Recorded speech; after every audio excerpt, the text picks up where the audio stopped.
Chez nous, le respect est sacré. On n'appelle pas nos parents des vieux. Philippe Fraggione, plus connu sous le nom de Akhenaton. Le rappeur, hein, pas le pharaon. Il m'insulte, je le tabasse. Eli Yaffa, plus connu sous le nom de Booba. La France qui se bat, la seule France, la vraie France, la France éternelle. Charles de Gaulle, plus connu sous le nom de Général de Gaulle. Si vous n'avez pas honte de votre produit, c'est que vous l'avez sorti trop tard.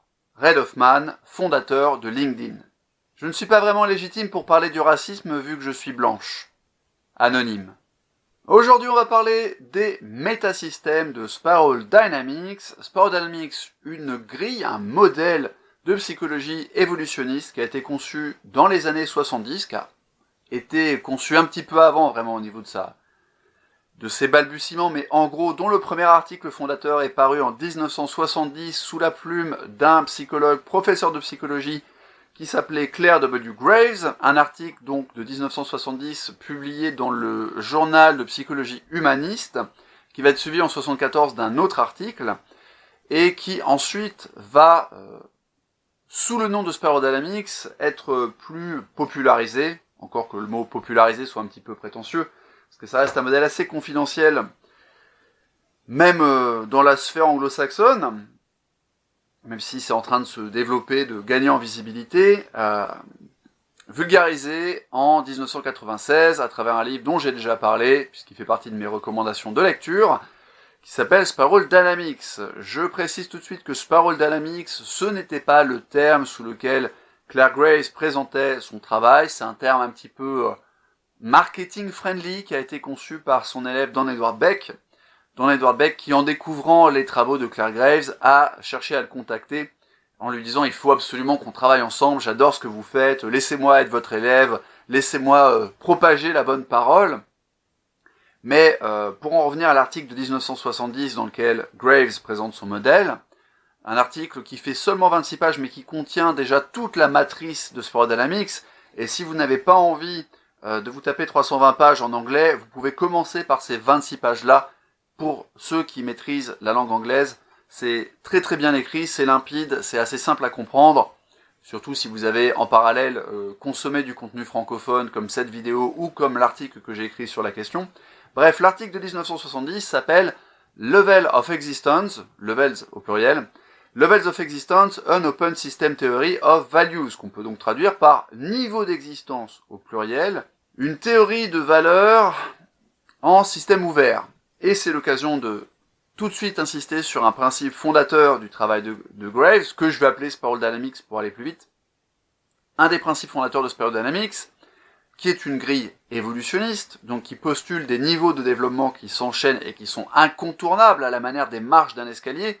Encore que les marches d'un escalier, tu peux en enjamber une ou deux, voilà, selon la taille de tes jambes, mais structurellement, si tu enlèves une marche dans l'escalier, bah l'escalier, c'est plus un escalier, quoi, ça tient pas.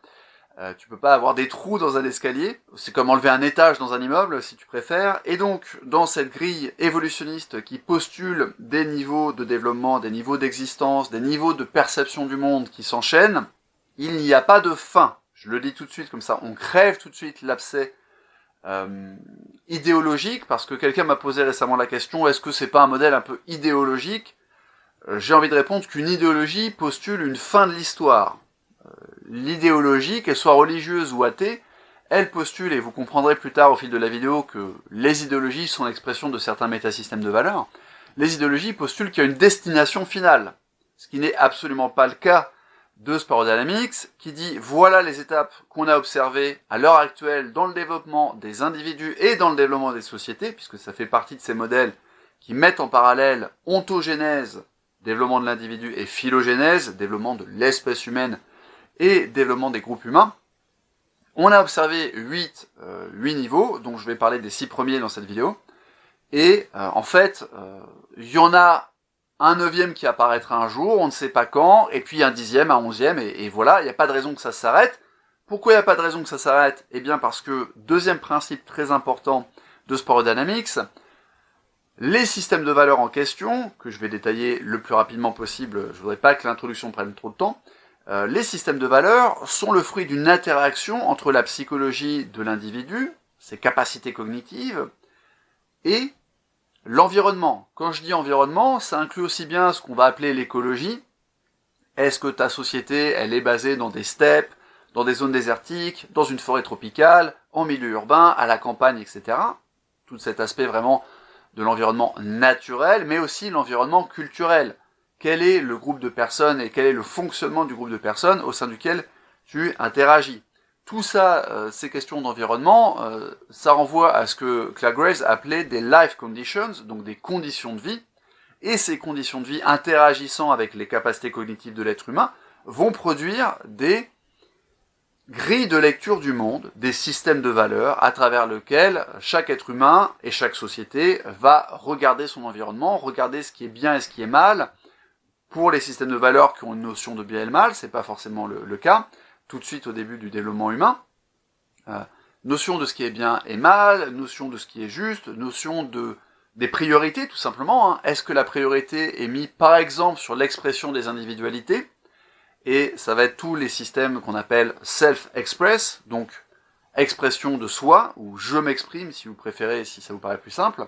Et de l'autre côté, est-ce que la priorité au contraire est mise sur la répression des envies individuelles, de la personnalité individuelle, de la pulsionalité, au profit d'une norme coercitive, plus ou moins coercitive, on va y venir aussi, qui met l'accent sur le groupe et les valeurs du groupe. Un système qu'on va appeler self-sacrifice, donc le sacrifice de soi, au profit des valeurs communes, au profit d'autrui, du groupe ou de l'idéologie. On a donc un système ouvert, on a donc une alternance de métasystèmes collectiviste, entre guillemets, self-sacrifice, et individualiste, élitiste, des mots de Graves et de ses successeurs. Donc alternance de prisme collectif et de prisme individualiste. Tout ça s'enchaîne parce que, comme l'être humain interagit avec ses conditions de vie, il interagit avec son environnement au sens large du mot environnement, il va être amené parfois à le modifier. L'exemple qui vous parlera le plus, je pense, puisque vous êtes a priori des francophones occidentaux, je sais que ma chaîne n'est pas spécialement suivie par des francophones basés en Afrique, donc je parle surtout à des Français, des Belges, des Suisses et des Québécois, qui peuvent être expatriés aux quatre coins du monde, ça c'est un autre aspect de la situation. Une image qui vous parlera, je pense, c'est tout simplement qu'avec la révolution industrielle, on a développé plein de technologies qui ont radicalement changé notre habitat, nos moyens de locomotion, l'organisation du travail, et on a aussi altéré l'environnement au sens écologique du terme. On a, par exemple, en abattant les haies dans les campagnes françaises pour faire des grands champs, on a en fait détruit des habitats pour des oiseaux, et on a instauré la monoculture parce que ça paraissait plus efficace, sauf qu'on s'aperçoit que la monoculture, elle tend à détruire tout un tas de formes de vie insectes, ou d'oiseaux, que ce soit directement en détruisant les haies et les bocages, ou indirectement en tuant les insectes dont se nourrissent, insectes et vers de terre dont se nourrissent les oiseaux. Bref, on se dit, ah tiens, on est en train peut-être de réduire la biodiversité. Et je dis pas ça pour lancer un débat sur le réchauffement climatique, la disparition des espèces, le plastique dans les océans. Mon but, c'est pas de tenir un discours écologique militant. Je vous donne juste une image dont vous pouvez comprendre la pertinence. Même si vous êtes, par exemple, ce qu'on appelle des climato-sceptiques, vous pouvez comprendre, vous pouvez constater qu'on a construit des autoroutes, qu'on a construit des lignes de chemin de fer, et que du coup, on a aussi importé certaines ressources et exporté d'autres ressources. Vous voyez à quel point le paysage, historiquement en France, depuis la révolution industrielle, il a été modifié. Paysage urbain, paysage de campagne, dans les deux cas, ça a été modifié. Et on pourrait rajouter aussi, d'ailleurs, l'exode rural, comme une modification de l'environnement et des conditions de vie. À partir du moment où les rendements agricoles augmentent grâce à la vapeur et plus globalement grâce aux machines, la moissonneuse-batteuse, etc., eh bien en fait, il y a moins de travail à la campagne, il y a un phénomène d'exode rural qui va être lié à la fois au développement de l'industrie et ensuite au développement du secteur tertiaire, etc. Je pense que vous voyez très bien comment les évolutions technologiques et l'évolution des mentalités, parce qu'à une époque, ça n'aurait pas été possible de créer la machine à vapeur, aussi bien pour des raisons techniques que pour des raisons d'interdits religieux ou d'interdits superstitieux, par exemple. le fait d'avoir ces innovations technologiques change notre mode de vie, notre environnement, etc. Et donc, pour ces raisons, on va parfois, pas tout le temps, on va sauter, soit en tant qu'individu ou en tant que culture, on va sauter vers un autre système de valeurs, un autre système de priorités, une autre organisation mentale, un autre cadre mental d'une certaine manière, qui va poser des nouvelles priorités, voilà, un nouveau système de valeurs. Petite précision, je parle de système de valeurs parce que c'est un mot qui est récurrent dans les articles de Graves, il parle de value system, il parle aussi, vous l'avez vu, de niveau d'existence. Dan Beck, lui, va parler également de vision du monde, tout simplement. Il dit, vous pouvez raisonner en termes de système de valeurs ou de niveau de pensée, levels of thinking, memetics, value system, world use, donc des mémétiques, enfin des mèmes finalement, des systèmes de valeurs et des visions du monde. Pourquoi moi je parle souvent de métasystème? Eh bien parce que si on parle juste de système de valeurs, et je dis pas ça pour critiquer Dan Beck ou même critiquer Graves, mais pour mettre l'accent sur une nuance qui est inhérente au modèle de Sparrow Dynamics, donc c'est mieux si le langage rend vraiment cette nuance. Si on parle juste de système de valeurs, on peut dire, bah voilà, dans l'islam, il y a un système de valeurs polygame, et dans la chrétienté, en tout cas dans la chrétienté actuelle, il y a un système de valeurs monogame. Donc c'est pas les mêmes systèmes de valeurs. Alors oui, effectivement, l'islam et la chrétienté n'ont pas les mêmes systèmes de valeurs. Mais par contre, si on descend à un niveau méta, et qu'on veut analyser les choses sous l'angle justement d'une méta-mémétique, de méta-système de valeurs, de logiciels, c'est un peu comme des systèmes d'exploitation finalement. Quel est le système d'exploitation de l'ordinateur islam et de l'ordinateur chrétienté?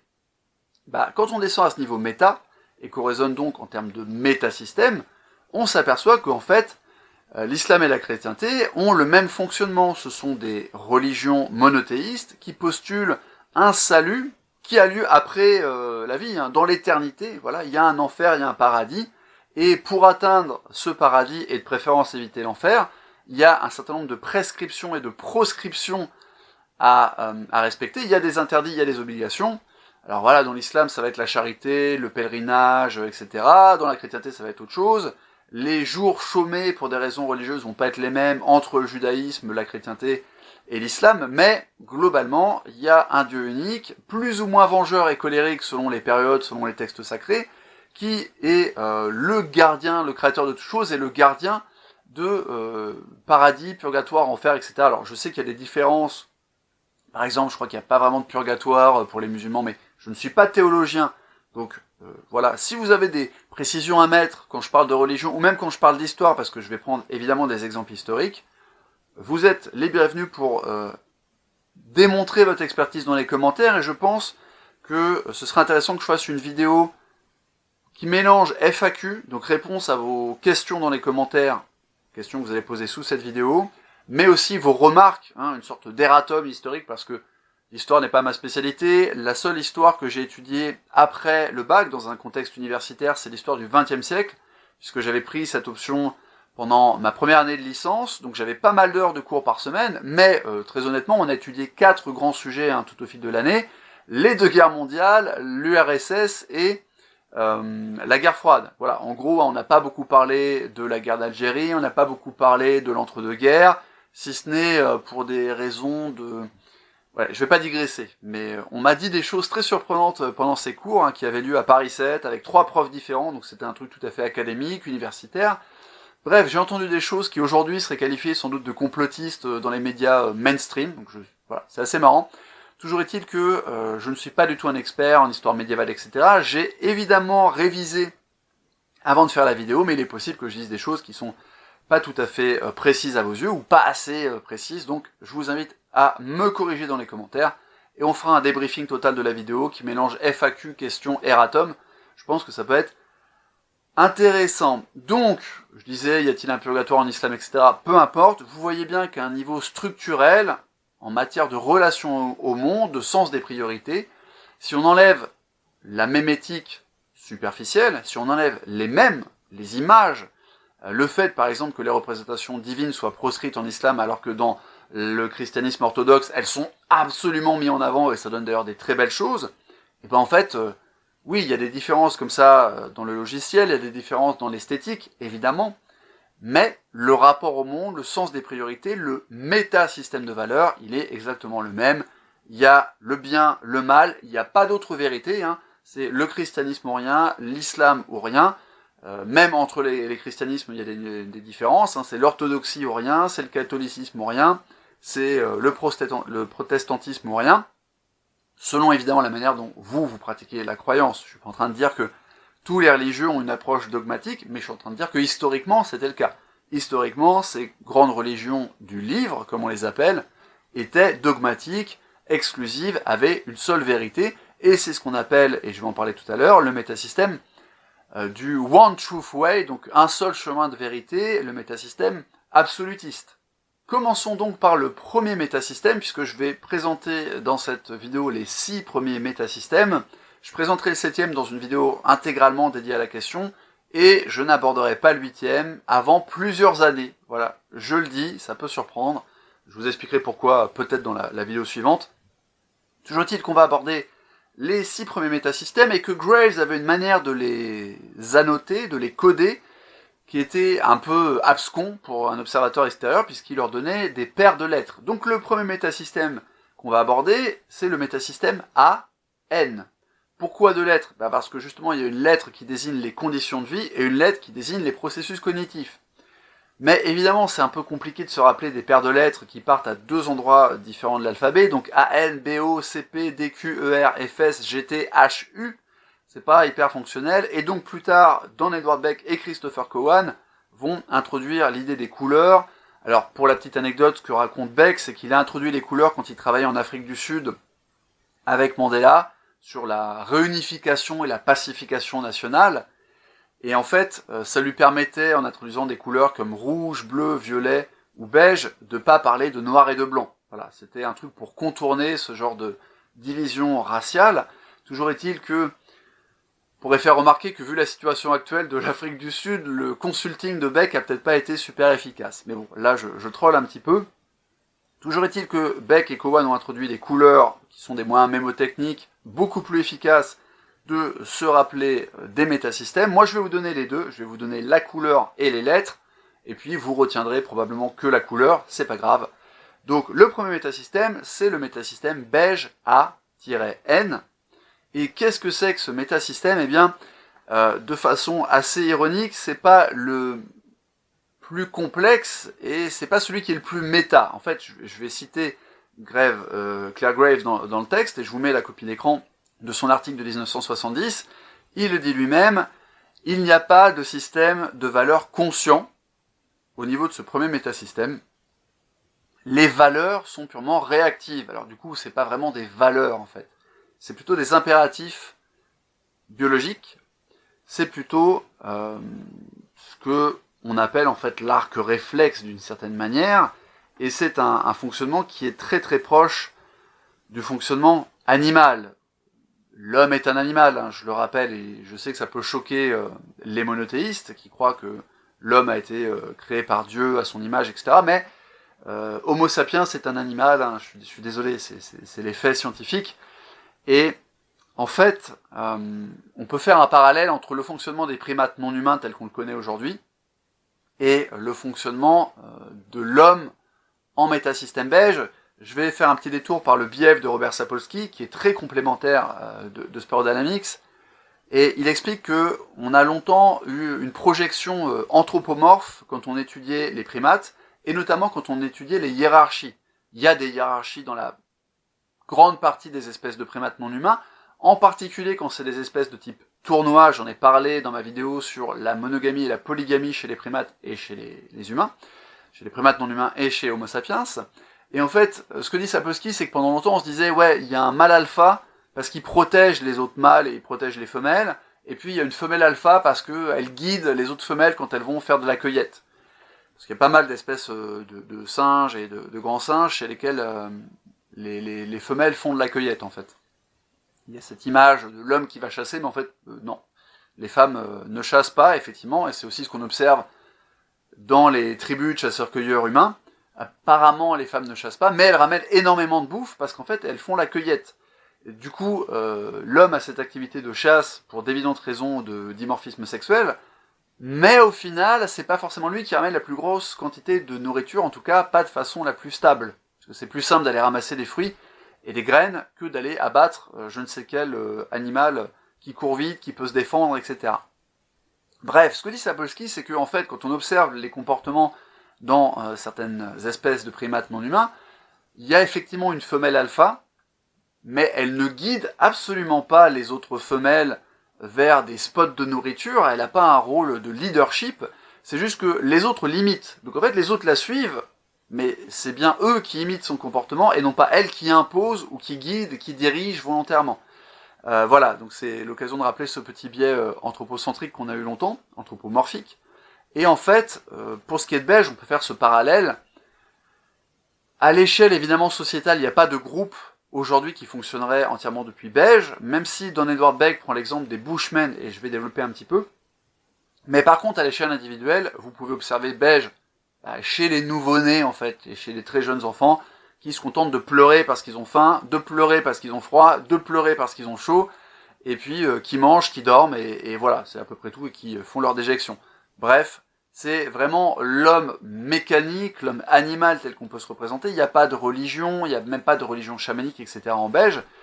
Mais, je le répète, c'est un petit peu de la spéculation d'imaginer à quoi aurait pu ressembler une société intégralement beige, puisque d'après Beck et Cowan, Beige serait apparu, et là je ne sais pas s'ils ont vraiment des éléments pour prouver ce qu'ils disent, surtout que le bouquin remonte à 96, mais en gros ils affirment que Beige serait apparu il y a 100 000 ans. Bon, je ne sais pas si Beige est apparu il y a 100 000 ans, mais toujours est-il que même lorsqu'on va étudier l'exemple de société beige qui est fourni par Don Beck, qui est le peuple San, ce qu'on appelle le peuple San et qu'on appelait, vous connaissez peut-être plus ce terme, les Bushmen ou les Boshiman en Namibie, dans le désert du Kalahari, en fait, on voit que c'est pas purement une société beige. Donc ça va m'obliger à introduire la notion de métasystème violet, qui est le deuxième métasystème. Mais si vous voulez vous documenter un peu sur la question, la page Wikipédia n'est pas hyper documentée, mais ce qui est intéressant, c'est que sur YouTube on trouve un documentaire, alors je sais pas ce que vaut le documentaire en matière de rigueur, mais ça permet quand même d'avoir des scènes de chasse et des scènes de cueillette et de cuisine, et de voir un petit peu la vie quotidienne des San. Donc un documentaire que je mettrai en lien dans la description de la vidéo, avec une ancienne top modèle norvégienne qui est partie vivre en Namibie, et qui du coup rencontre le peuple San. Et au-delà de l'aspect un petit peu scénarisé, qui est inhérent à tout documentaire, parce que je rappelle que les documentaires sont scénarisés, ça veut pas dire qu'ils sont mensongers, ça veut dire juste qu'ils sont scénarisés. Il y a une structure, tu as un plan quand tu fais un documentaire, etc. C'est effectivement assez frappant de voir à quel point les San vivent dans le dénuement le plus extrême, avec vraiment des trucs très simples, mais quand on fait un peu de recherche, on voit plusieurs éléments qui indiquent que c'est pas du beige pur, et que c'est déjà un accès au métasystème violet. Alors, pourquoi c'est du métasystème violet? Je vais essayer de faire un peu la navette entre beige et violet. Le métasystème violet, c'est en fait la naissance de l'animisme, la naissance du totémisme, les religions chamaniques, la pensée magique. Bref, c'est un métasystème qui est très important à comprendre parce que c'est le premier métasystème de self-sacrifice, le premier métasystème collectiviste qui met l'accent sur le groupe en tant qu'identité, en tant que priorité, puisqu'on l'a vu en beige, il n'y a pas vraiment de notion de groupe, il n'y a pas forcément de notion de filiation. En fait, on est vraiment un peu dans l'automatisme. Il peut y avoir un chef de groupe, mais je l'ai dit, c'est le chef de groupe, un peu comme chez les primates non humains. On l'imite, on le suit, on se soumet à lui parce que c'est plus fort physiquement. Voilà, et du coup, on va éventuellement demander un peu sa protection, même si en fait, on va pas forcément l'obtenir. On va se blottir les uns contre les autres parce qu'on a froid. On va arborer la lande, en fait, arpenter la lande, pardon, et vivre dans le dénuement le plus extrême.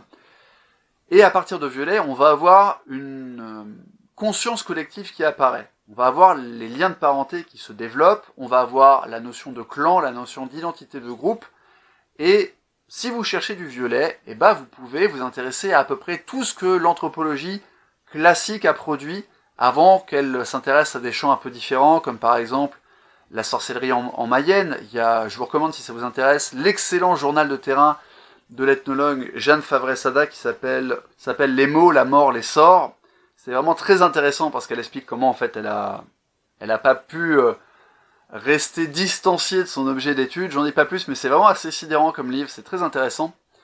Voilà, il y a eu une évolution dans l'ethnologie, on a commencé à faire de l'ethnologie urbaine. J'avais par exemple à Nanterre une prof qui étudiait ce qui se passait à Paris sous le métro aérien. Vous savez qu'il y a des espaces urbains sous le métro aérien, il y a des terrains de basket, il y a des parkings, etc. Et elle, son truc, c'était d'étudier ces espaces urbains-là. Alors est-ce qu'on est dans la sociologie, dans l'ethnologie urbaine, je ne sais pas, mais en gros, avant qu'il y ait cette évolution et cette diversification dans l'ethnologie, la grande période classique où on a été étudier les sociétés lointaines, en Afrique, en Asie, en Océanie, en Amérique du Sud, en Amazonie, etc., tout ce genre de schéma, vous allez être confronté à des occidentaux qui ont étudié des sociétés violettes avec du totémisme, du chamanisme, de l'animisme, et avec un phénomène assez intéressant.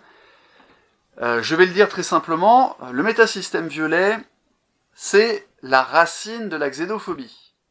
Alors c'est pas forcément très vendeur, et c'est l'occasion pour moi d'insister sur le fait qu'il n'y a pas de bon ou de mauvais métasystème, il y a juste, petit 1, est-ce que le métasystème est adapté à son environnement actuel, donc est-ce qu'il est fonctionnel, et petit 2, quels sont les aspects du métasystème que tu utilises encore aujourd'hui, que tu as gardé avec toi dans ton évolution, parce que, je l'ai dit, on transite en permanence d'un métasystème vers l'autre, en permanence mais pas à la même vitesse. Il y a des gens qui stagnent plus longtemps que d'autres dans les mêmes métasystèmes, il y a des gens même qui sont bloqués en fait, et qui semblent limités par un plafond de verre.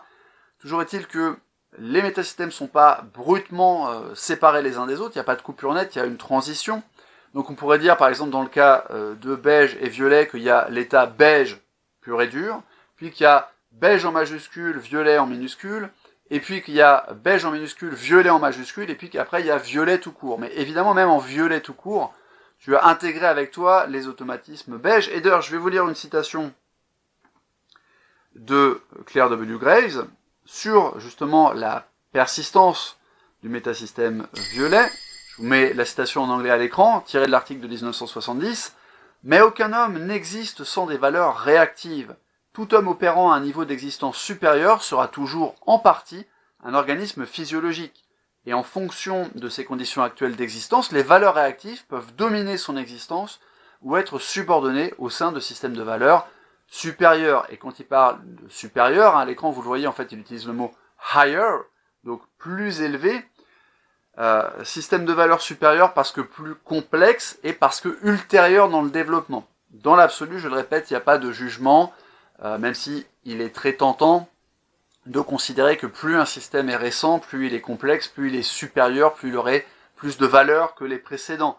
Mais on va voir au fil de cet exposé que chaque métasystème a ses bons points et ses mauvais points. Je le disais, violet, c'est la couleur de la xénophobie, et quand vous entendez parler, attention, démonétisation, et peut-être même censure, vu que YouTube apparemment fait n'importe quoi avec les contenus qui parlent d'histoire, quand vous entendez parler d'épuration ethnique au sujet d'un conflit, que ce soit les Hutus et les Tutsis en Afrique, ou que ce soit plein d'autres conflits en Afrique subsaharienne, que ce soit les tensions entre les Maghrébins et les Africains noirs, que ce soit les conflits aux Balkans qu'il y a eu pendant l'effondrement de la Yougoslavie, quand on vous dit, et vous entendez dire que dans les Balkans, il y a eu des gens, je suis désolé pour ce qui va suivre, mais c'est vrai, il y a des gens à qui on faisait des choses avec une petite cuillère, voilà, j'en dis pas plus, ceux qui sont renseignés savent à quelle mutilation je fais référence, bah c'est violet, c'est pas que violet, on va le voir, mais par définition, quand il y a une identité de groupe, quand il y a nous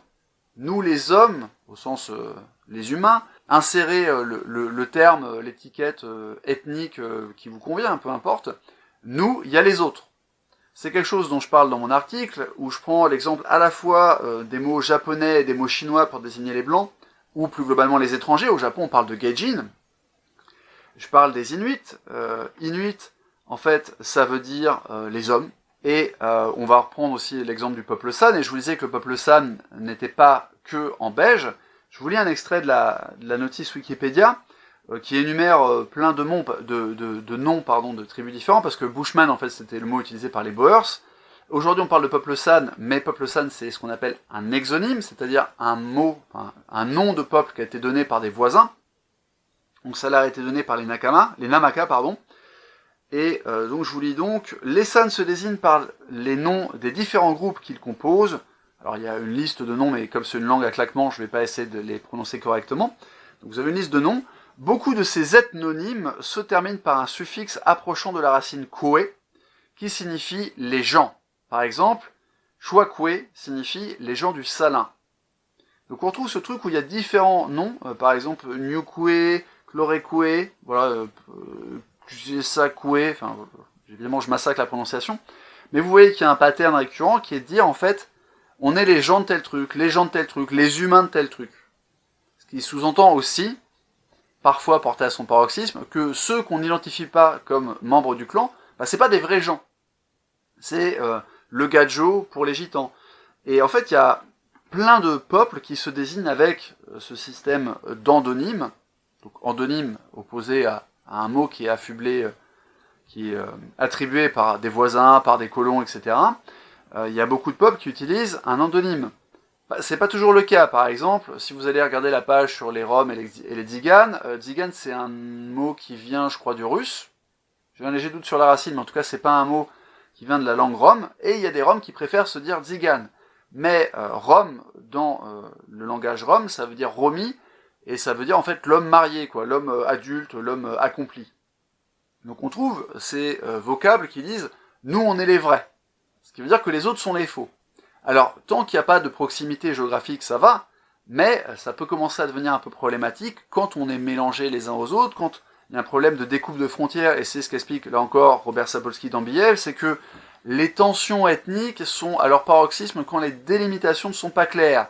Il explique que le problème, c'est pas la cohabitation, c'est pas le métissage en tant que tel, c'est pas la coexistence et le voisinage, c'est quand il y a des ambiguïtés sur qui est chez lui, sur la répartition des territoires, sur les frontières, etc.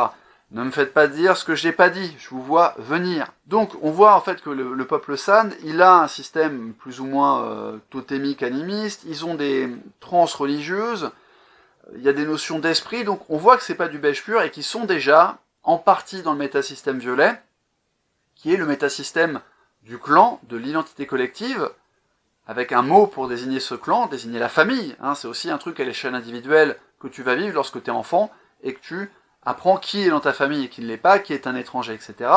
Et puis donc il y a de la religion, il y a des esprits, donc on est déjà dans le village enchanté que connaissent les peuples qui vivent en violet, donc le métasystème violet BO, et qui a été en tout cas le cœur de l'ethnologie occidentale pendant longtemps, quand on étudiait des ethnies africaines, des ethnies par-delà le monde, dans des milieux non occidentaux, avant qu'on commence à faire de l'ethnologie urbaine, de l'ethnomusicologie, de la musique techno et du rap, etc. Bref, que ça s'acoquine un petit peu avec la sociologie. Le violet, c'est ça, et c'est aussi quelque chose que vous allez nourrir, ou que vous allez réactiver chez vous, lorsque vous allez en vacances dans la famille pour les fêtes de fin d'année, ou lorsque vous regardez des trucs avec de la magie. Si vous lisez de l'heroic fantasy, ça parle en partie, mais pas que, à votre métasystème violet. Quand vous regardez Harry Potter ou tout autre ouvrage avec de la sorcellerie, de la magie, des choses un peu enchantées, ça parle à votre métasystème violet. Et ça peut même se produire lorsque vous consommez de la science-fiction, parce que selon votre niveau de développement, vous allez recevoir les techniques de la science-fiction, les technologies de la science-fiction, comme quelque chose d'un peu magique, parce que en fait c'est des techniques qui n'existent pas, et donc on est un petit peu dans le truc enchanté. Bon, le must de la combinaison de violet et de la science-fiction, c'est quand Gibson, dans Neuromancer, et surtout après dans la suite, Conte Zéro, qui est vraiment un livre excellent, fait intervenir des divinités vaudou dans la matrice. Donc là, si tu veux, c'est absolument génial.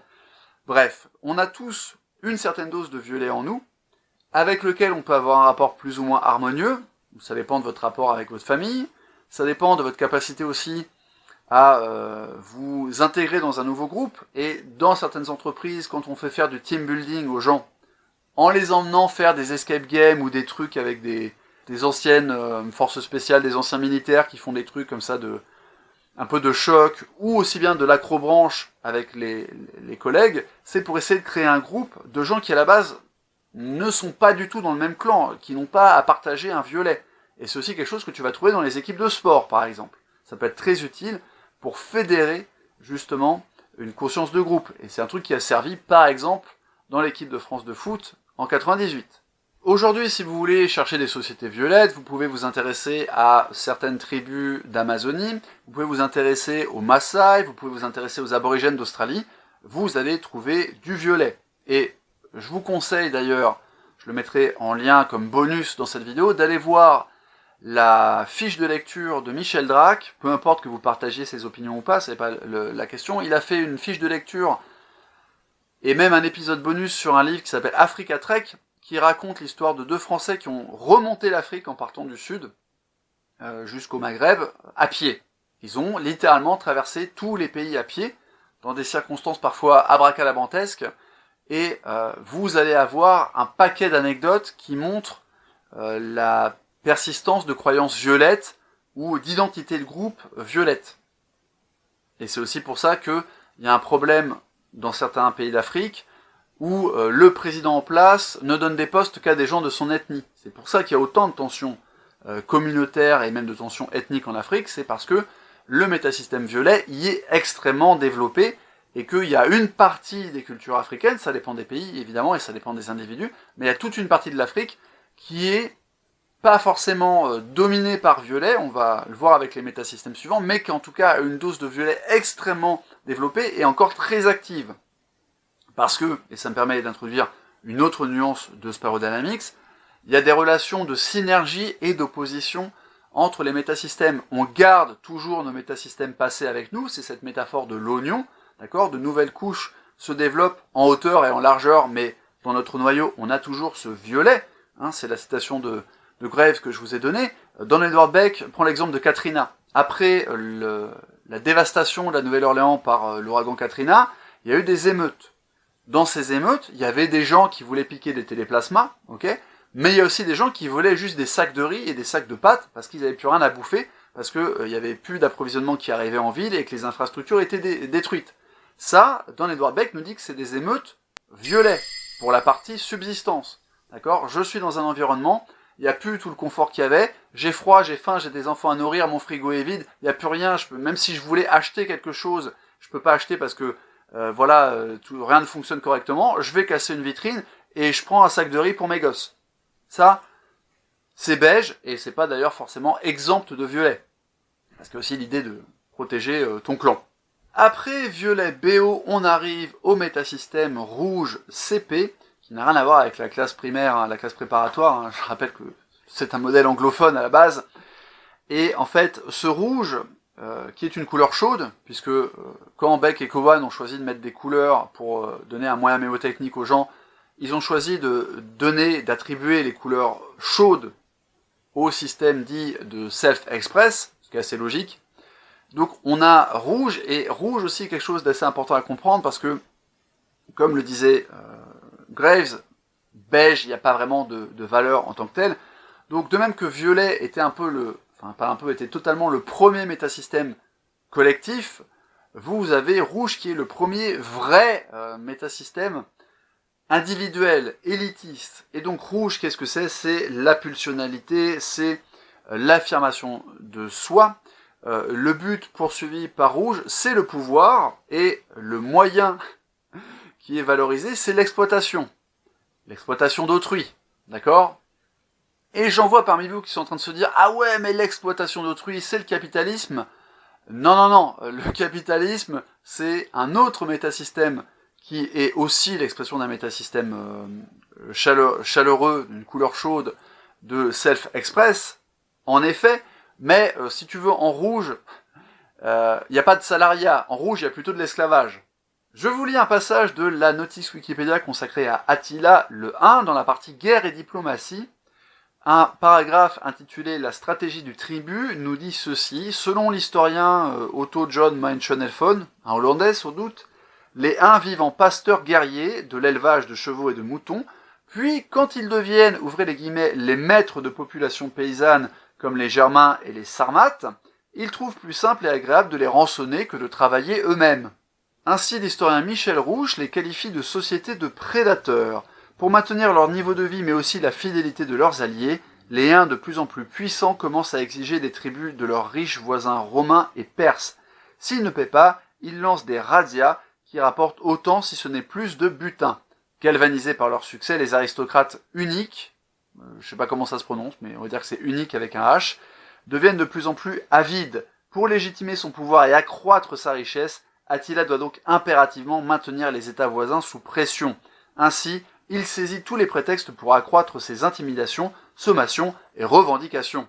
Je vous lis un autre passage consacré cette fois à l'organisation du pouvoir. Pour régner sur une confédération de peuples nomades et sédentaires très différents, il ne dispose pas d'une administration organisée. Sa puissance repose sur des élites dominant une structure souple de fidélité variée.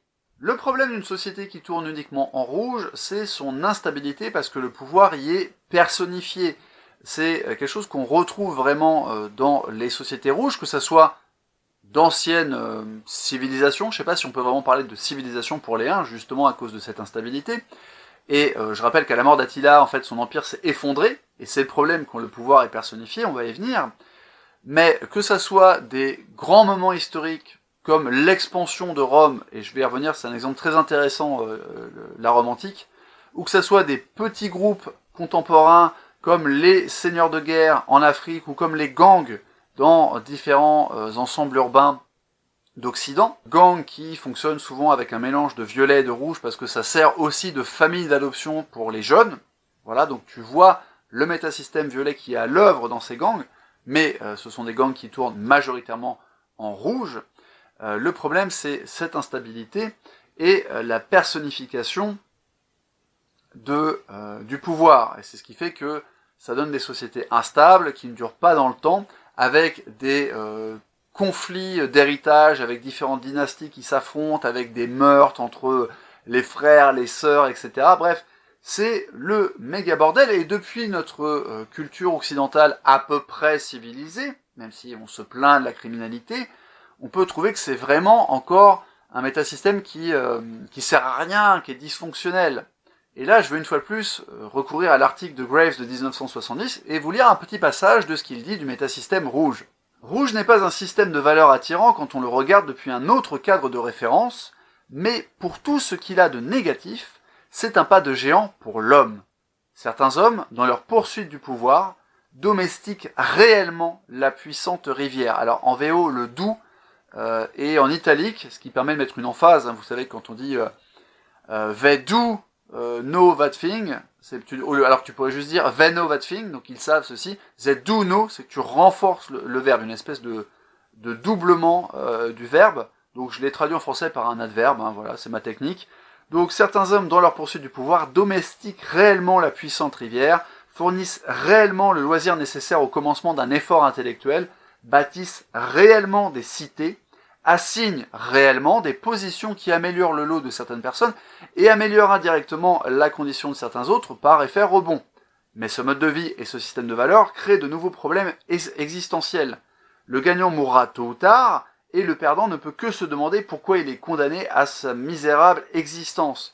Les deux doivent désormais faire face à cet inexplicable problème existentiel et trouver une réponse, une raison ou un sens qui les unit tous les deux.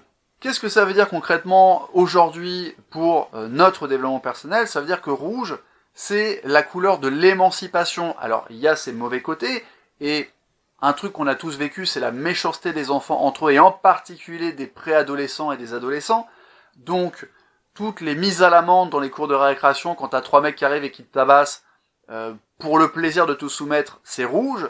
Tous les comportements à risque, adolescents, le jeu du foulard, t'es pas capable de sauter de tel endroit sur tel autre, le fait de voir un jeune faire une roue arrière sur sa moto ou sur son quad, les excès de vitesse, on pourrait citer, puisque j'ai cité une parole, un texte d'Akhenaton dans l'introduction de la vidéo, je pourrais citer un autre texte qui est tiré du morceau Demain c'est loin d'Ayam, où il dit « Beaucoup d'amis se sont déjà tués en moto ».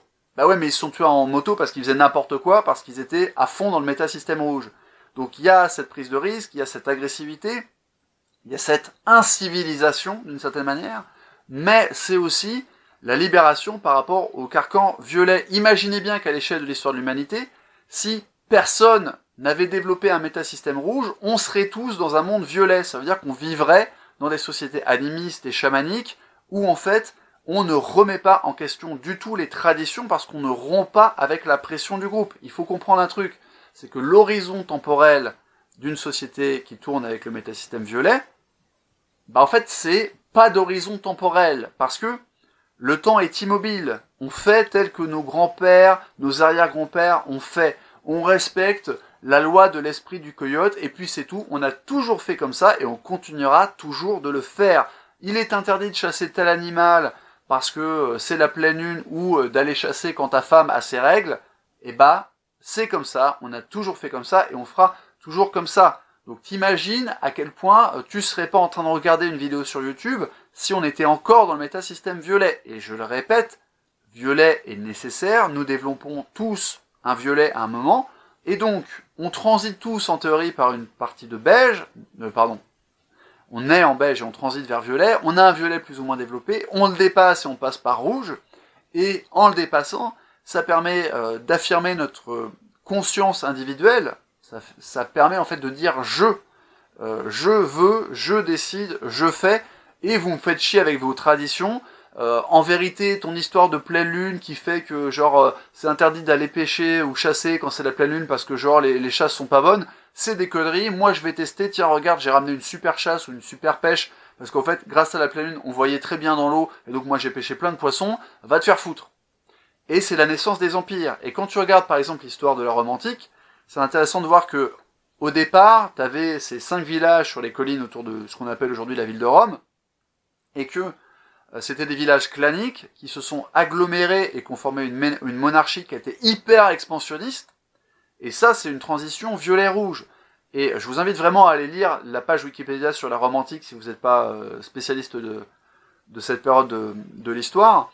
Ce qui est intéressant, c'est de voir justement que dans le panthéon romain, qui a beaucoup de points communs avec le panthéon grec, on a ces dieux très passionnels, très pulsionnels même, je dirais. Voilà, on a Héra qui est jalouse de Zeus, parce que Zeus, il va coucher avec tout ce qui bouge, etc. Donc on est vraiment sur des passions humaines, on s'exprime, on cède à ses envies, on n'est pas du tout dans le sacrifice de soi, dans le contrôle de soi-même.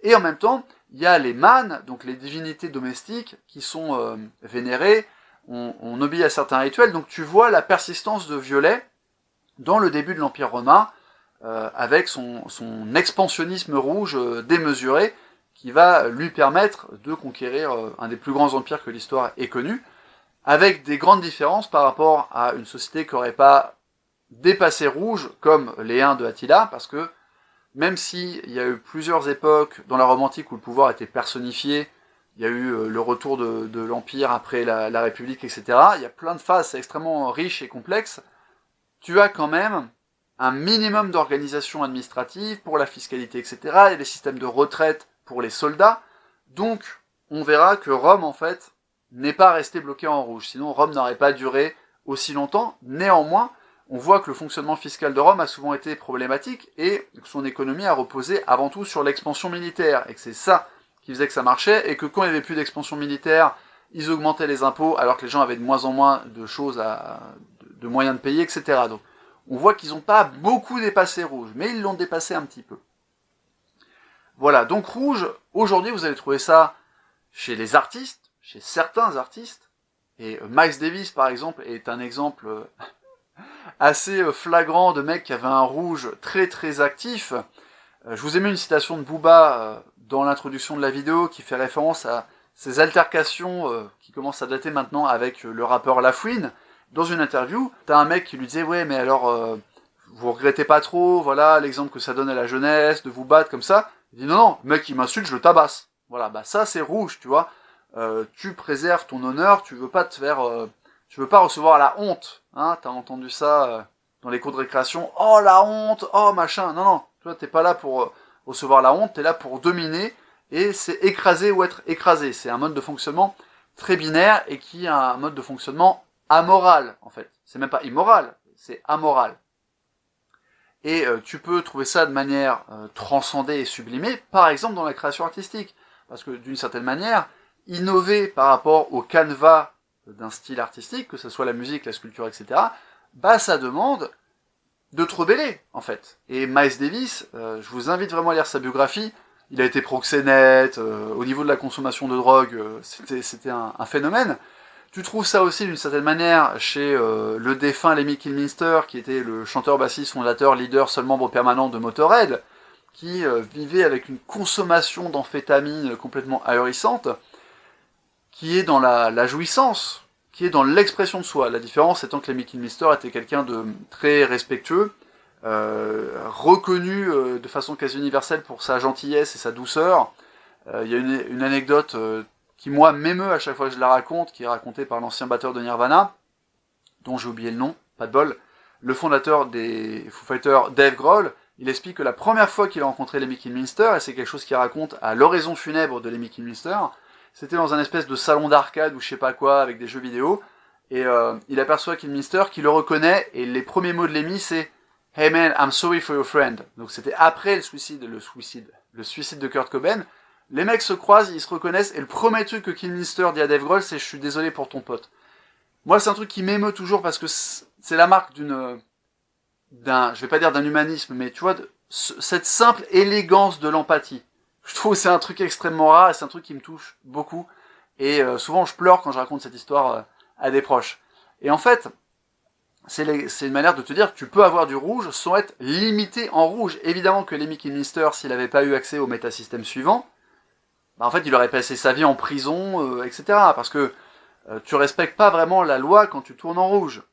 Et tu peux trouver d'ailleurs des illustrations plus ou moins temporaires. Alors évidemment, dans le rap, il y a une esthétique qui fait souvent appel au métasystème rouge, mais en fait c'est marketé depuis un autre métasystème. Tu vas le trouver chez certains sportifs, parce qu'il y a plusieurs raisons de faire du sport, y compris des sports de combat. Donc évidemment, quand McGregor jette des trucs, jette des barrières de sécurité sur un bus parce qu'il fait une crise, c'est rouge. Évidemment, c'est rouge. Mais le mec n'est pas tout le temps en rouge, sinon il serait en prison. J'ai vu une vidéo récemment sur les gangs de la Belle Époque à Paris. Donc quand les tatoués d'Ivry se battent contre les gars de la butte Montmartre ou je sais pas quoi, tout ça c'est rouge, mais tu peux aussi le trouver de façon canalisée et sublimée dans le sport, et pas que dans les arts martiaux, dans la compétition en général. Ça permet d'exprimer ton envie de puissance et ton goût pour l'héroïsme en fait, la compétition sportive, et tu vas le trouver donc dans la création artistique, et c'est aussi le début de l'innovation technologique, parce qu'en violet, il n'y a pas d'innovation technologique. Tu répètes indéfiniment les mœurs de tes ancêtres, qui sont l'alpha et l'oméga de la norme culturelle. Donc heureusement que rouge arrive à un moment. Mais évidemment, aujourd'hui, il n'y a pas de société vraiment stable en rouge. T'as, je le disais, tout le système des seigneurs de guerre, pas que en Afrique. Si on va voir la page consacrée aux seigneurs de guerre, c'est assez marrant d'ailleurs de voir à quel point les seigneurs de guerre apparaissent quand il y a l'effondrement d'un État central, que ça soit aujourd'hui en Afrique, ou que ça soit au Moyen-Âge en Europe par exemple. Et quand tu regardes l'effondrement de l'Empire romain, c'est assez intéressant de voir que après, et même sur la fin de l'Empire romain, quand il s'alliait par exemple avec des Saxons, des Francs, etc., je vous mettrai là encore des références pour ceux qui aiment le supplément d'information, t'as en fait une multitude de groupes plus ou moins claniques, donc des Francs, des Wisigoths, etc., qui en fait semblent vivre surtout de rapine et vouloir conquérir des terres, mais qui n'ont pas d'idéologie. Tu vois, c'est pas les croisades religieuses, même quand l'Empire romain était dans l'expansionnisme absolu, et qui méprisait les autres cultures, plus ou moins, en fait, il n'y avait pas cette idée d'apporter le salut éternel au peuple conquis. C'est juste, on se développe parce que c'est cool d'être dans l'expansionnisme impérial. Voilà, c'est cool. Voilà, c'est la finalité. Et comme l'a dit Graves, le problème c'est qu'au bout d'un moment, le dominant, puisque dans ce monde binaire, tu as les haves et les have-not, qu'on pourrait traduire par ceux qui ont tout et ceux qui ont rien, en fait. Dans ce monde binaire, ceux qui ont tout, bah, ils ont beau avoir tout, ils comprennent bien qu'ils vont finir par mourir un jour. Ils voient bien qu'ils ne l'emportent pas au paradis, si je puis dire. Et ceux qui n'ont rien, bah, vu qu'ils n'arrivent pas à se hisser au sommet du truc, la vie est un peu absurde. Et donc, à partir de là, va se développer le métasystème suivant, le très important dans l'histoire de l'Occident, métasystème bleu d'écu, qui est, je le disais un peu plus tôt, la couleur de l'absolutisme. Mais l'absolutisme vertueux, la seule et unique voie de salut éternel. Le catholicisme, et ensuite l'islam, mais avant lui, d'une certaine manière, le judaïsme, Et il n'y a pas que les monothéismes qui ont le privilège du métasystème bleu, puisque là encore, si on regarde les chiffres qui sont donnés par Cowan et Beck dans le livre Spiral Dynamics de 96, ils disent que bleu, alors encore, quels sont leurs éléments de preuve, ça c'est un autre problème, bleu serait apparu il y a 5000 ans, c'est-à-dire 3000 ans avant Jésus-Christ. Donc tu vois bien que c'est pas le monothéisme qui a, en tout cas pas le monothéisme chrétien, qui est la première marque de bleu. Autre marque très importante, bleu qui est donc un système de self-sacrifice, où l'individu va combattre ses pulsions, ses passions, ses envies, s'oublier, se sacrifier pour plus tard être récompensé dans l'au-delà. Ce système qui est très compatible avec le monothéisme et qu'on trouve aussi dans le bouddhisme, etc., en fait, il est aussi disponible en version athée. Le communisme, et en particulier le soviétisme de l'URSS, c'est bleu. Il n'y a pas que les chrétiens ou les monothéistes en général qui proposent ça. Et d'ailleurs, alors je connais pas très bien la religion hindoue, donc j'ai toujours pas compris si elle était vraiment monothéiste ou pas, ou polythéiste, parce qu'il y a aussi quelque chose qui s'appelle, je crois, l'énothéisme, je vais vérifier. L'énothéisme qui est une notion introduite par un philosophe allemand du nom de Friedrich Schelling, qui décrit donc le culte prédominant rendu à un dieu particulier tout en ne niant pas l'existence, ou en tout cas l'existence possible d'autres divinités, qui peuvent bénéficier ou pas d'un culte qui leur est dédié. Bref, concept repris un peu plus tard par un autre allemand, visiblement vu qu'il s'appelle Friedrich Welcker, qui reprend donc ce concept pour dépeindre une forme de monothéisme primitif qui apparaît progressivement chez les Grecs antiques au profit d'une divinité dominante, en l'occurrence Zeus, au détriment d'un paganisme généralisé. Donc je ne sais toujours pas si l'hindouisme est polythéiste ou monothéiste ou énothéiste. Toujours est-il que lorsqu'il y a une tension entre le Pakistan musulman et l'Inde hindouiste, eh bien c'est la rencontre et le conflit entre deux métasystèmes bleus qui combinent à la fois l'intolérance religieuse, mais aussi le nationalisme. Le nationalisme peut être une expression du métasystème bleu, et c'est donc une des versions de bleu qui est disponible en mode athée ou agnostique. Parmi les phrases et les mots qu'on peut utiliser pour faire comprendre le métasystème bleu, on peut parler de la loi et l'ordre, qui n'est pas la loi et l'ordre rouge, parce qu'en fait, en rouge, c'est juste la domination et le fait d'écraser les gens. Il y a un ordre, au sens où il y a une hiérarchie, mais il n'y a pas d'ordre, dans le sens où il n'y a pas de loi écrite, il n'y a pas le bien et le mal. En fait, le manichéisme va apparaître avec bleu. Il y a l'idée d'un plan divin qui attribue à chacun sa place. Donc, en gros, je vous disais, en rouge, celui qui n'a rien, il se dit, bah, quand même, comment ça se fait que j'ai rien, voilà, ma vie n'a pas de sens, en fait, ma vie est absurde, voilà, j'ai rien, je suis réduit à la misère. Toute ma vie, visiblement, parce que le mec qui est au sommet de la pyramide, il est beaucoup trop dur à destituer, etc., machin, je suis parmi les perdants. Ah, mais c'est pas grave, parce qu'en fait, les derniers seront les premiers. Tu vois cette idée de récompense très très très lointaine. Donc, je récapitule, en violet, l'horizon temporel, c'est une boucle. Le futur sera similaire au passé, puisqu'on reproduira les mœurs de nos ancêtres, les mœurs des anciens. En rouge, l'horizon temporel, c'est de préférence maintenant, je veux de la satisfaction, mais ça peut être évidemment échelonné sur quelques heures, quelques jours, quelques semaines.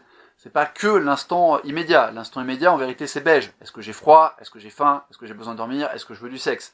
Mais rouge commence évidemment à être capable de se projeter un minimum sur un court terme, parce qu'il va projeter son développement.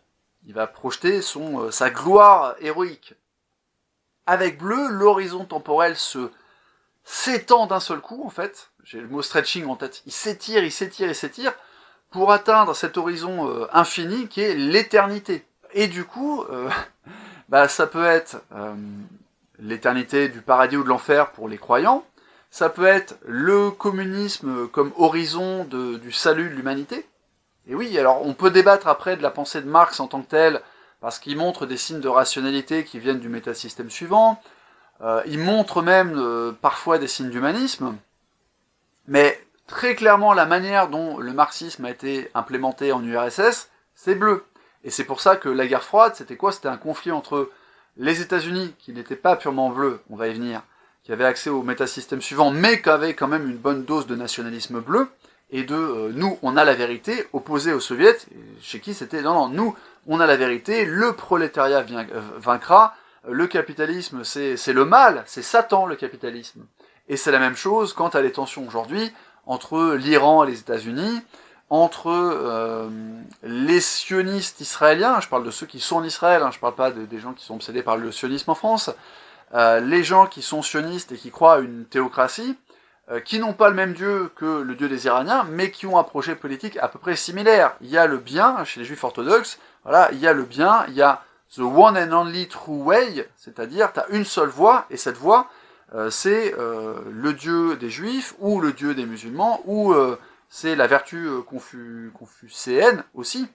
Je le répète, hein, ça existe en version athée, ou avec éventuellement des réminiscences violettes, mais en général, les réminiscences violettes en bleu, elles vont être pourchassées, et c'est intéressant de voir que dans l'Empire romain, je reprends l'exemple de la Rome antique, tu as un minimum d'ordre qui permet à l'Empire de durer, même si le pouvoir y est souvent personnalisé, et puis, lorsque tu regardes l'apparition du christianisme dans la Rome, d'abord, on persécute les chrétiens, ensuite on les tolère, il y a un truc un peu bizarre, et ça coexiste avec les mânes, avec les rituels païens, en fait, et à la fin, ça finit, alors je sais jamais si c'est en 460 et quelques ou en 560 et quelques, mais ça finit par l'interdiction des Jeux Olympiques au nom de la chrétienté parce que les athlètes sont dévêtus.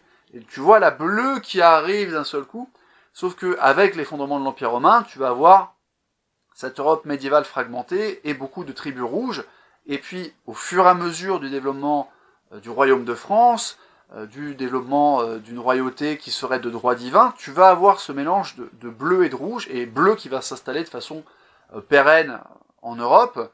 Tu trouves cette transition et cette stabilisation du pouvoir aussi par la notion de mandat céleste, pour ceux qui connaissent un peu la culture chinoise, c'est-à-dire que dans les royaumes combattants notamment, tu as eu voilà, des dynasties qui combattaient, et puis à un moment on dit ok, en fait, peu importe la dynastie du souverain, peu importe la dynastie de l'empereur, que ce soit un Shang, un Song, etc., en fait, il sera l'expression du reflet, il sera le fils du ciel. En fait, ce sera l'expression de la volonté divine. Je ne veux pas faire de l'ethnocentrisme en projetant des concepts judéo-chrétiens sur la culture chinoise, mais tu vois, l'histoire du mandat céleste, c'est le ciel a décidé d'organiser la Chine et elle a choisi un empereur qui sera remplacé après par quelqu'un d'autre, mais qui sera lui aussi élu par le ciel. Voilà, comme on avait des rois de droit divin en Europe. Aujourd'hui en France, tu vas trouver beaucoup de bleu, déjà dans la centralisation de l'État en fait, et dans la bureaucratie. Tu vas trouver du bleu chez les fonctionnaires. J'ai cité De Gaulle au début de la vidéo qui parle de la France éternelle. Lorsque De Gaulle parle de la France éternelle, évidemment c'est bleu. Lorsque Alain Soral parle de la France éternelle, c'est bleu aussi. La différence étant que Alain Soral a un rouge extrêmement développé, et quand, au prétexte d'un débat avec un...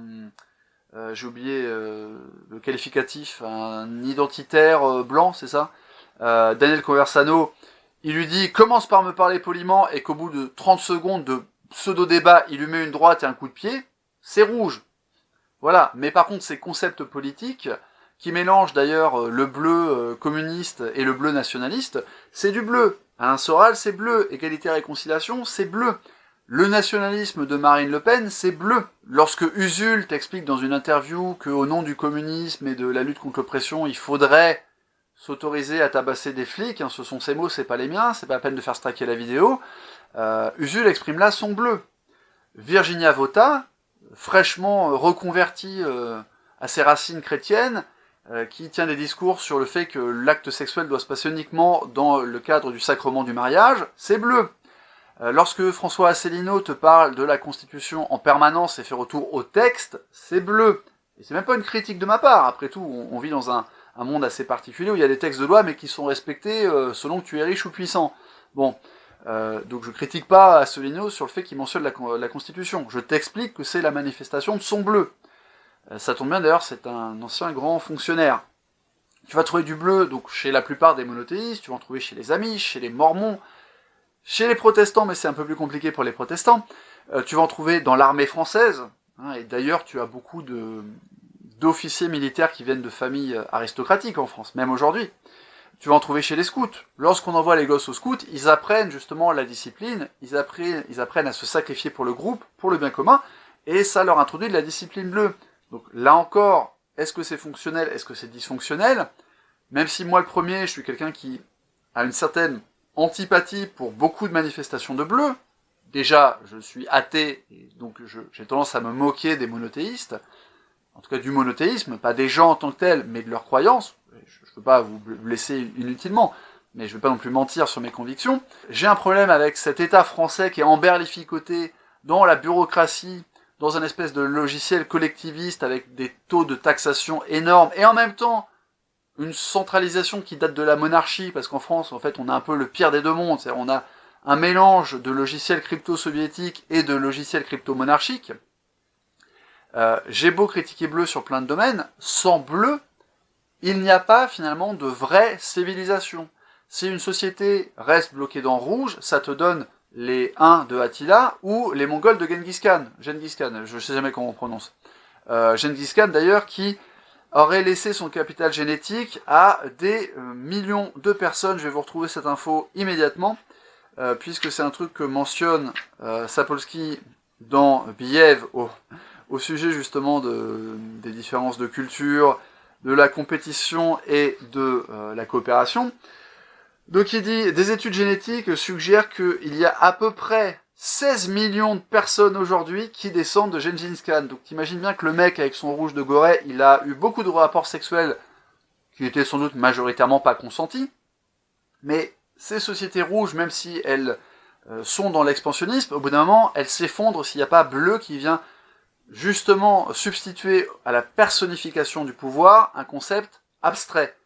La France, la chrétienté, le mandat céleste en Chine, etc.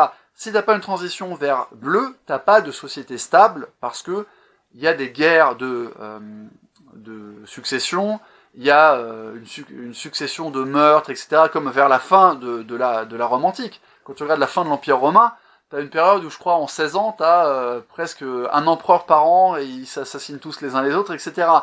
Donc il y a un moment, bleu permet une stabilité, permet une sécurité, et permet le développement de choses qui vont durer dans le temps.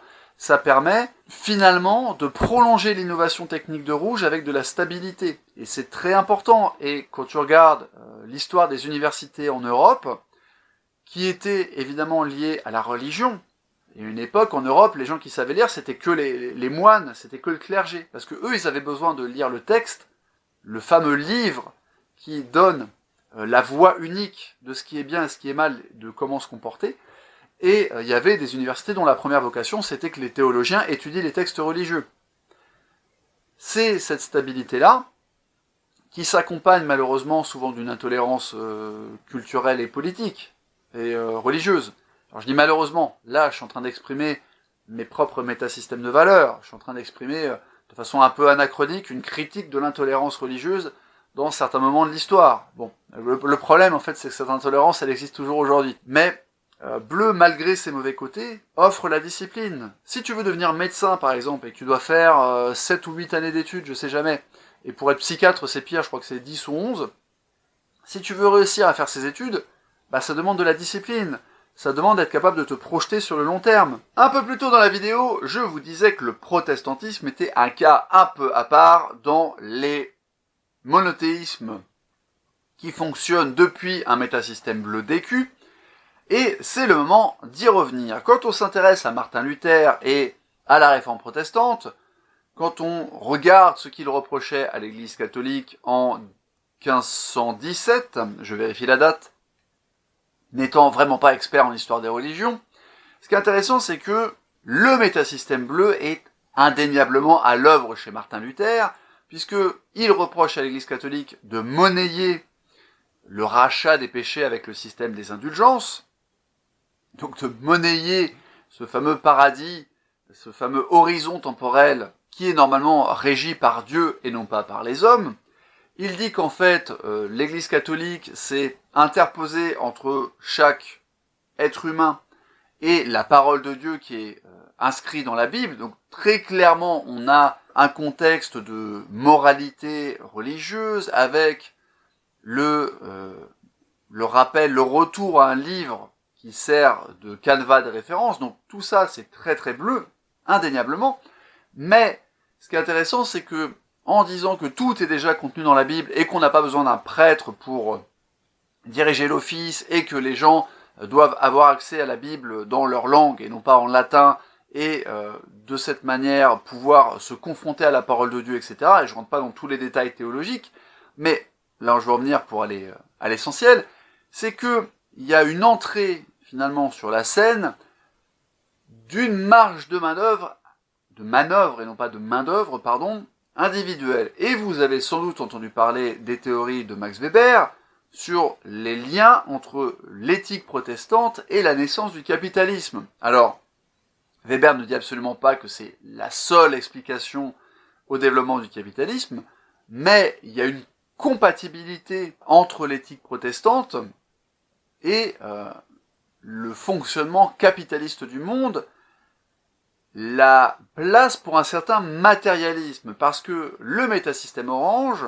si on le résume en un mot, ce qui n'est jamais bon de faire évidemment, hein, mais c'est un moyen mémotechnique, le métasystème orange est un métasystème matérialisme, et attention, ce n'est pas le matérialisme rouge, il y a tout un tas de différences, parce que le but poursuivi par le métasystème orange n'est pas exactement le même que celui poursuivi par rouge. Je vous ai expliqué que la valeur suprême en rouge, c'était le pouvoir, alors que si l'on reprend le tableau proposé par Clark W. Graves, on voit que la finalité, la valeur suprême, la valeur horizon du métasystème orange, c'est justement le matérialisme, et que le moyen pour y parvenir, c'est la science, c'est le rationalisme. Et vous voyez venir tout ça de façon assez évidente. L'incarnation assez caractéristique et idéale pour y revenir et se confronter à ce que c'est que le métasystème orange, historiquement, bien que pour Cowan et Beck, le métasystème soit apparu il y a à peu près 1 millier d'années, l'exemple parfait, c'est l'Europe des Lumières. C'est l'individu rationnel qui s'émancipe des religions, qui s'émancipe du dogmatisme, et qui met au centre de ses priorités sa liberté, son libre arbitre individuel. Alors j'insiste bien, dans la réforme protestante, il y a une énorme part de bleu. C'est pour ça que c'est intéressant comme exemple, parce que c'est vraiment une transition. On voit qu'il y a encore bleu qui est très développé, et qu'il y a orange qui pointe le bout de son nez à partir du moment où on dit il y a ce livre saint qui doit être votre référent, mais du coup, si on le traduit dans la langue que vous comprenez et que vous pouvez lire, eh ben, vous allez pouvoir y revenir sans passer par une autorité, par un système étatique compliqué. Mais évidemment, il y a une notion de moralité, il y a du manichéisme dans le protestantisme. Il y a quand même le bien et le mal, il y a des comportements à éviter. Et je vais citer un papier du journal suisse Le Temps, qui fait un parallèle entre justement le libéralisme et le protestantisme. Vous êtes ouvert sur le monde, rationnel, libéral, vous prenez vos responsabilités, vous ne m'originez pas le capitalisme mais en profitez, vous chérissez avant tout la liberté individuelle et l'esprit critique, alors vous êtes protestant. Non? Eh bien si, nous sommes tous protestants en ce sens que nous vivons à l'ère de l'ego, estime Jörg Gottsolz, sociologue des religions à l'université de Lausanne et spécialiste du protestantisme. Or, l'individualisme trouve une de ses sources notamment dans la pensée des réformateurs. Ceci n'aurait cependant pas cautionné l'individualisme furieux de notre société. Il est une conséquence non voulue de la réforme, ajoute Michel Grandjean, qui est professeur d'histoire. Donc, on a effectivement cette naissance de l'individualisme, de la liberté individuelle, que Max Weber a également bien identifié, avec l'idée que les protestants allaient travailler dur, parce que, contrairement au logiciel catholique, où finalement tu peux rester pauvre toute ta vie, puisque les derniers seront les premiers, et que c'est Dieu qui a voulu que tu sois pauvre, dans le protestantisme, tu peux t'enrichir, tant que tu ne mènes pas une vie de péché, que tu ne te vautres pas dans la luxure, tu peux travailler, gagner de l'argent, c'est le signe de ta discipline personnelle, et il n'y a pas de problème à gagner de l'argent. Donc, je le disais, la version avec beaucoup moins de bleu, c'est l'Europe des Lumières, et vous pouvez aller faire un tour sur la page Wikipédia consacrée au penseur libéral français Frédéric Bastiat, qui est très peu connu en France, mais qui est un des pionniers de la philosophie libérale. Les individus sont leurs propres maîtres, qu'ils ont un libre arbitre, qu'ils sont rationnels, que donc s'ils prennent des décisions, c'est le fruit d'une réflexion. Il y a une forme d'apologie de la démarche scientifique, en tout cas de la démarche expérimental, on peut améliorer les choses par l'essai et l'expérience, par le trial and error, et tout ça va donner ce rationalisme orange dont nous bénéficions et qui va donner la révolution industrielle, même si, évidemment, comme tout métasystème, il a ses bons et ses mauvais côtés, et il peut avoir des excès que nous connaissons plutôt bien, puisque nous vivons dans un monde qui est dominé économiquement par l'Occident, militairement aussi d'une certaine manière, même si la Chine est en train de prendre sa place sur l'échiquier mondial, et on pourrait parler de l'Inde aussi, mais je connais pas très bien l'économie indienne, mais toujours est-il que, à partir de la révolution industrielle, on a vraiment cette hégémonie européenne qui est due en grande partie au développement technologique, et quand on remonte de toute manière dans l'histoire, on voit que les développements technologiques ont toujours été utiles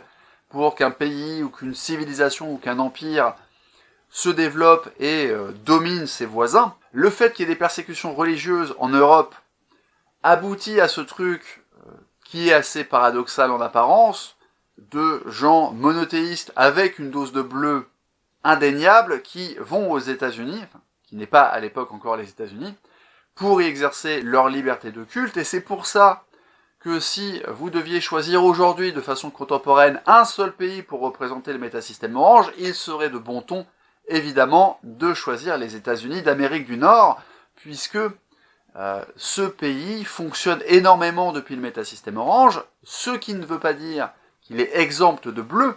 Je rappelle que le président jure sur un livre religieux lors de son investiture. Évidemment, il y a du bleu aux États-Unis, il y a du bleu déjà dans certaines communautés, chez les Mormons, chez les Amish, etc.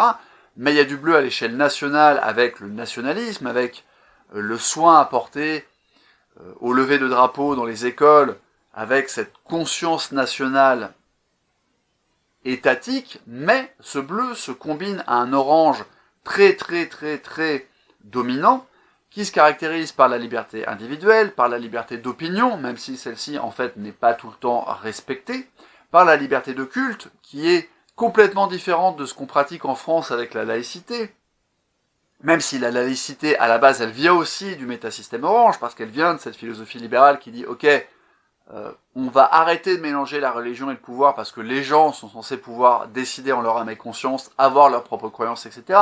Mais aux États-Unis, tu peux ouvrir un nouveau culte sans être considéré comme secte, parce que tu as cette liberté de culte qui est portée et poussée à son paroxysme, parce que historiquement, ce pays, en tout cas cette zone géographique, a été colonisée par des gens qui fuyaient la persécution religieuse. Alors évidemment, pour les gens qui sont bloqués dans le métasystème bleu, orange peut parfois être confondu avec rouge. C'est-à-dire que, après tout, ces entrepreneurs capitalistes qui font de la fraude fiscale, ou au moins de l'optimisation fiscale, c'est un peu des délinquants, c'est un peu des gens qui sont égoïstes, qui méprisent la vie d'autrui, qui sont prêts à asservir des ouvriers, à les spoiler, à les dépouiller de leur plus-value, etc. Et donc en fait c'est un peu comme des gangs et des truands, et d'ailleurs vous entendrez beaucoup de réactionnaires bleus critiquer l'éloge du capitalisme qui est faite dans le rap, et pas que dans le rap américain, dans le rap français aussi, dans le gangsta rap en général, le rap bling bling, le rap de Booba, le rap de SCH, Lafouine, etc., le rap de Caris. On va vous dire, ouais, c'est le capitalisme, voilà, c'est une manière de coloniser les esprits, etc. Alors j'ai dit un peu plus tôt qu'il y avait beaucoup de rouge dans le rap, mais qu'il était marketé depuis un autre métasystème. Parce que en vérité, il y a une différence fondamentale à comprendre entre rouge et orange. En orange, tu fais du trading. En orange, tu vas boursicoter. En orange, tu peux devenir broker. En rouge, tu braques des banques. C'est absolument pas le même fonctionnement. Le rapport à l'autorité n'est pas le même. C'est l'occasion d'insister sur le fait qu'on peut sortir d'un métasystème en allant vers un nouveau métasystème. Donc on peut sortir de bleu en allant vers orange, comme les protestants, ou on peut sortir de bleu en régressant en rouge. C'est l'exemple que je prenais il n'y a pas si longtemps des seigneurs de guerre qui apparaissent lorsqu'il y a l'effondrement d'un État central. Même si c'est un État central qui peut lui-même être dirigé par un dictateur avec beaucoup de rouge, comme la Libye de Kadhafi ou l'Irak de Saddam Hussein, où Saddam Hussein faisait des exécutions lance-roquettes sur des opposants politiques, hein, où il démontrait sa puissance, et où il tuait régulièrement, il faisait assassiner des officiers de son armée pour être sûr qu'il n'y aurait pas des putschs contre lui. Donc on est quand même sur quelque chose de très rouge, mais à l'effondrement de ce tyran, qui peut avoir mis plus ou moins de bleu dans son administration en utilisant finalement la conscience nationale, en utilisant le nationalisme, ou éventuellement en utilisant la religion, à l'effondrement de ce pouvoir fort et centralisé, vous allez souvent avoir un morcellement, et en plus dans des régions du monde où il y a un fort violet avec toutes les tensions ethniques et tribalistes finalement qu'il y a, on obtient la situation actuelle en Irak, on obtient la situation actuelle en Libye, et c'est un beau bordel. Donc, j'insiste bien sur la différence entre rouge et orange. En rouge, l'homme est un loup pour l'homme. En orange, l'homme est un loup de Wall Street. Orange est parfaitement OK avec la compétition. Orange va pratiquer l'essai et l'erreur, c'est ce que je vous disais un peu plus tôt. C'est lié à l'approche rationnelle, c'est lié à l'approche scientifique, et c'est du coup quelque chose que vous allez trouver, par exemple, dans le coaching séduction. Ce qui ne veut pas dire que le coaching séduction ne laisse pas la place à une forme de rouge chez les hommes qui la pratiquent. Dornbeck prend la métaphore des accords de musique.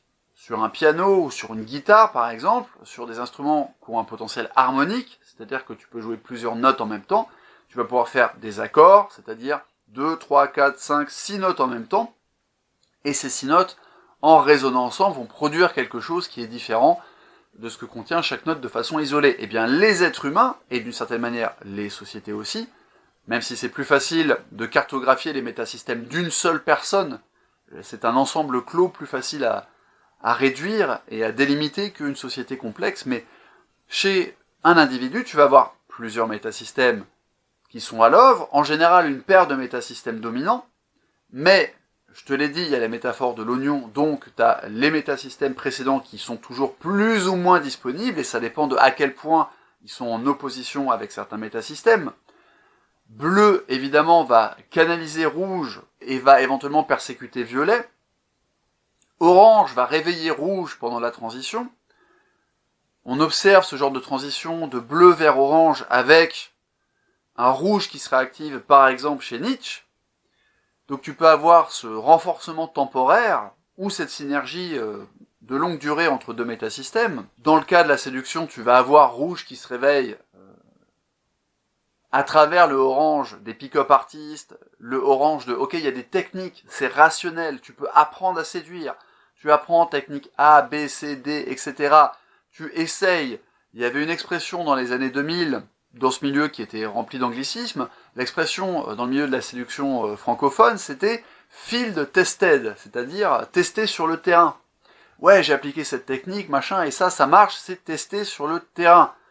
Parce que on est justement dans cette approche expérimentale, on est prêt à modifier nos processus.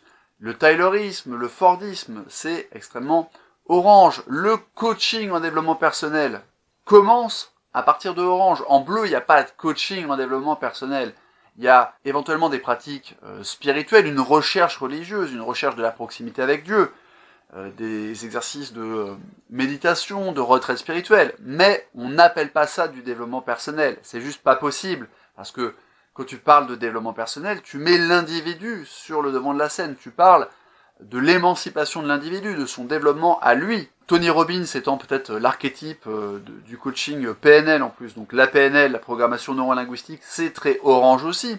Et j'ai vu un coach états-unien prétendre que la PNL c'était du métasystème jaune, mais c'est absolument pas vrai. La PNL, c'est orange. Tu peux, avec des techniques qui ont été vérifiées, qui ont été répliquées, augmenter ta productivité. C'est orange. Attention, j'ai pas dit que tout ce qui était orange était forcément vrai. J'ai pas dit qu'orange n'avait pas de biais cognitif. Les affirmations positives dans le miroir, la méthode quiz, c'est un truc qui ne marche pas. Bon, la PNL, par contre, ayant beaucoup emprunté à l'hypnose, ça marche beaucoup mieux. D'autres exemples, à part Tony Robbins, l'anglophone, on va prendre un peu des exemples dans la francophonie. David Laroche, un mec qui tourne beaucoup en orange, qui est très clairement centré sur cette couleur-là. Il a un concurrent qui est québécois, je crois, francophone du Canada ou de Suisse, je sais plus, qui s'appelle Franck Nicolas, je crois. Ça, c'est très orange aussi. Vous allez avoir évidemment dans le milieu du web marketing des tas de gens qui tournent en orange, puisque le concept même de web marketing, c'est quelque chose qui est possible grâce au métasystème orange. Donc Théophile Hélier, par exemple, avec ses montres de luxe, avec ses voitures de luxe, ses voitures de sport qu'il utilise dans ses clips promotionnels, c'est orange. Même si Théophile Hélier a l'honnêteté de dire voilà, j'ai loué une Maserati pour mon clip, mais parce que j'en ai juste besoin pour le clip. En fait, je vais pas acheter plein de voitures de luxe. Mais à une époque, j'en voulais une, j'en ai acheté une, je l'ai achetée. Voilà, je veux ma villa, je veux ma piscine, je veux aller à la salle de sport, avoir des bons muscles, etc., avoir un bon physique, sortir avec des jolies filles, avoir des jolies montres. C'est orange, orange, orange. Le matérialisme comme moyen d'expression du self. Tu vas trouver aussi beaucoup de orange chez un mec comme Thibaut InShape. Thibaut InShape, c'est orange.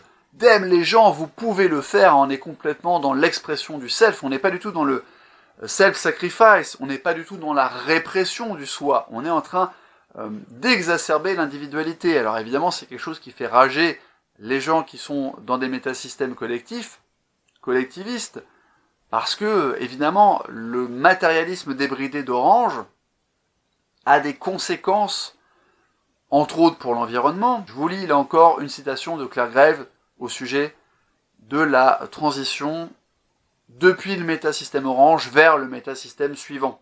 Les valeurs du 5e niveau améliorent immensément les conditions d'existence de l'homme. Elles créent de la richesse et des techniques. Elles guident vers le savoir qui améliore la condition humaine.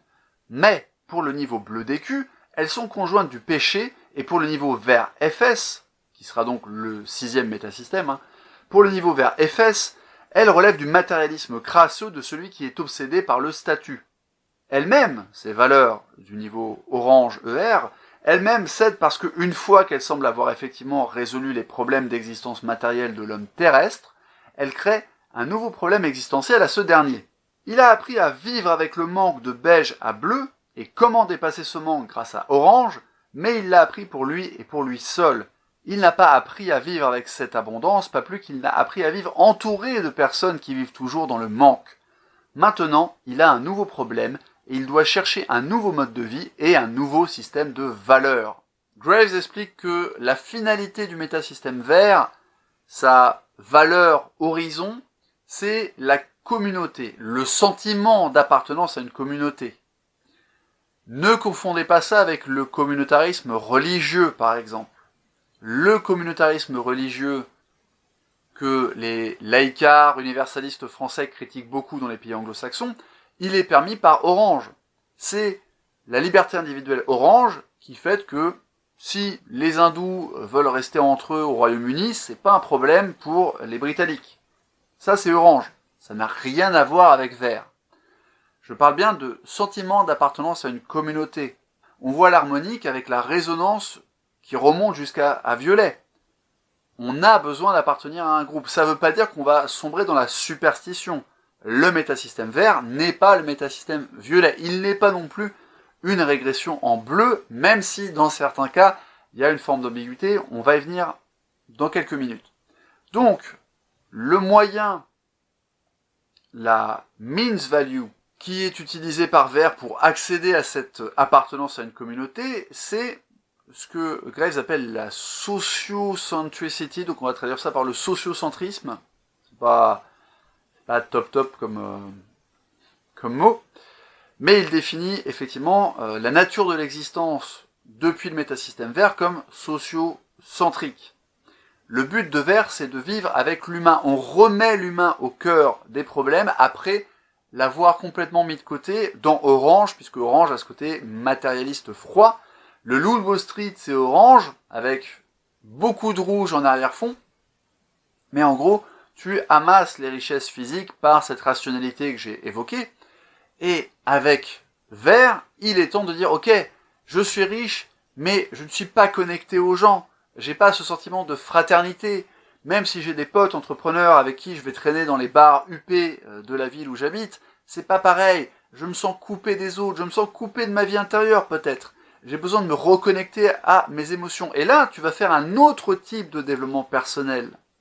Tu vas aller faire des stages de méditation, des des ateliers de câlins, tu sais, les free hugs, c'est très vert ça. Tu vas t'intéresser à l'écologie évidemment, tu vas peut-être militer, et vous allez trouver, dans les TED Talks notamment, un pattern récurrent. Alors je précise que dans les TED Talks et dans les TEDx, vu qu'il y en a beaucoup qui sortent chaque année, vous trouvez à peu près tout et son contraire. Vous trouvez même des gens qui ont énormément de bleu, comme Mathieu Ricard, ce scientifique converti au bouddhisme, qui m'avait frappé dans un article sur la méditation ou sur l'alimentation, je ne sais plus, par un truc hyper dogmatique, qui était révélateur de son bleu d'écu bouddhiste. Mais à part ce genre de personnes, vous allez trouver dans les TED Talks majoritairement de l'orange et du vert. Évidemment, dans certains cas, vous allez tomber sur quelqu'un qui a accès au 7e métasystème, le métasystème jaune GT, mais bon, c'est rarissime. Dans les TED Talks, vous trouvez de l'orange, du vert, et des gens qui sont en transition entre les deux. Un pattern récurrent dans les TED Talks, c'est l'ancien cadre supérieur, qui gagnait très bien sa vie, qui avait peut-être une voiture de sport, et qui a tout plaqué, soit après un burn-out, soit tout simplement parce que il ou elle a compris que c'est pas la vie qu'il voulait, et qu'en fait, il avait beau avoir plein de possessions matérielles, et une maison en Normandie, et une maison à Arcachon, et puis partir en voyage, dans des voyages très exotiques chaque année, dans des trucs de luxe, etc. Il était un peu vide intérieurement, il lui manquait quelque chose, et puis il était vraiment trop choqué finalement par les inégalités dans le monde, et ce cadre supérieur a créé une association caritative qui vient en aide aux enfants en difficulté scolaire, aux enfants pauvres, aux femmes, aux personnes racisées, aux victimes d'oppression systémique, aux personnes en situation de handicap, victimes de validisme, etc. Alors vous reconnaissez peut-être, sous ma langue un peu taquine, des formulations qui évoquent le langage des social justice warriors. C'est l'occasion pour moi de rappeler encore une fois que il n'y a pas de bon ou de mauvais métasystème, il y a des adéquations entre le métasystème et son contexte, et il y a des inadéquations. Et il y a pour chaque métasystème des bons côtés, des qualités que vous pouvez emporter avec vous tout au long de votre évolution, et des limitations et des défauts dont il est bon évidemment de se débarrasser.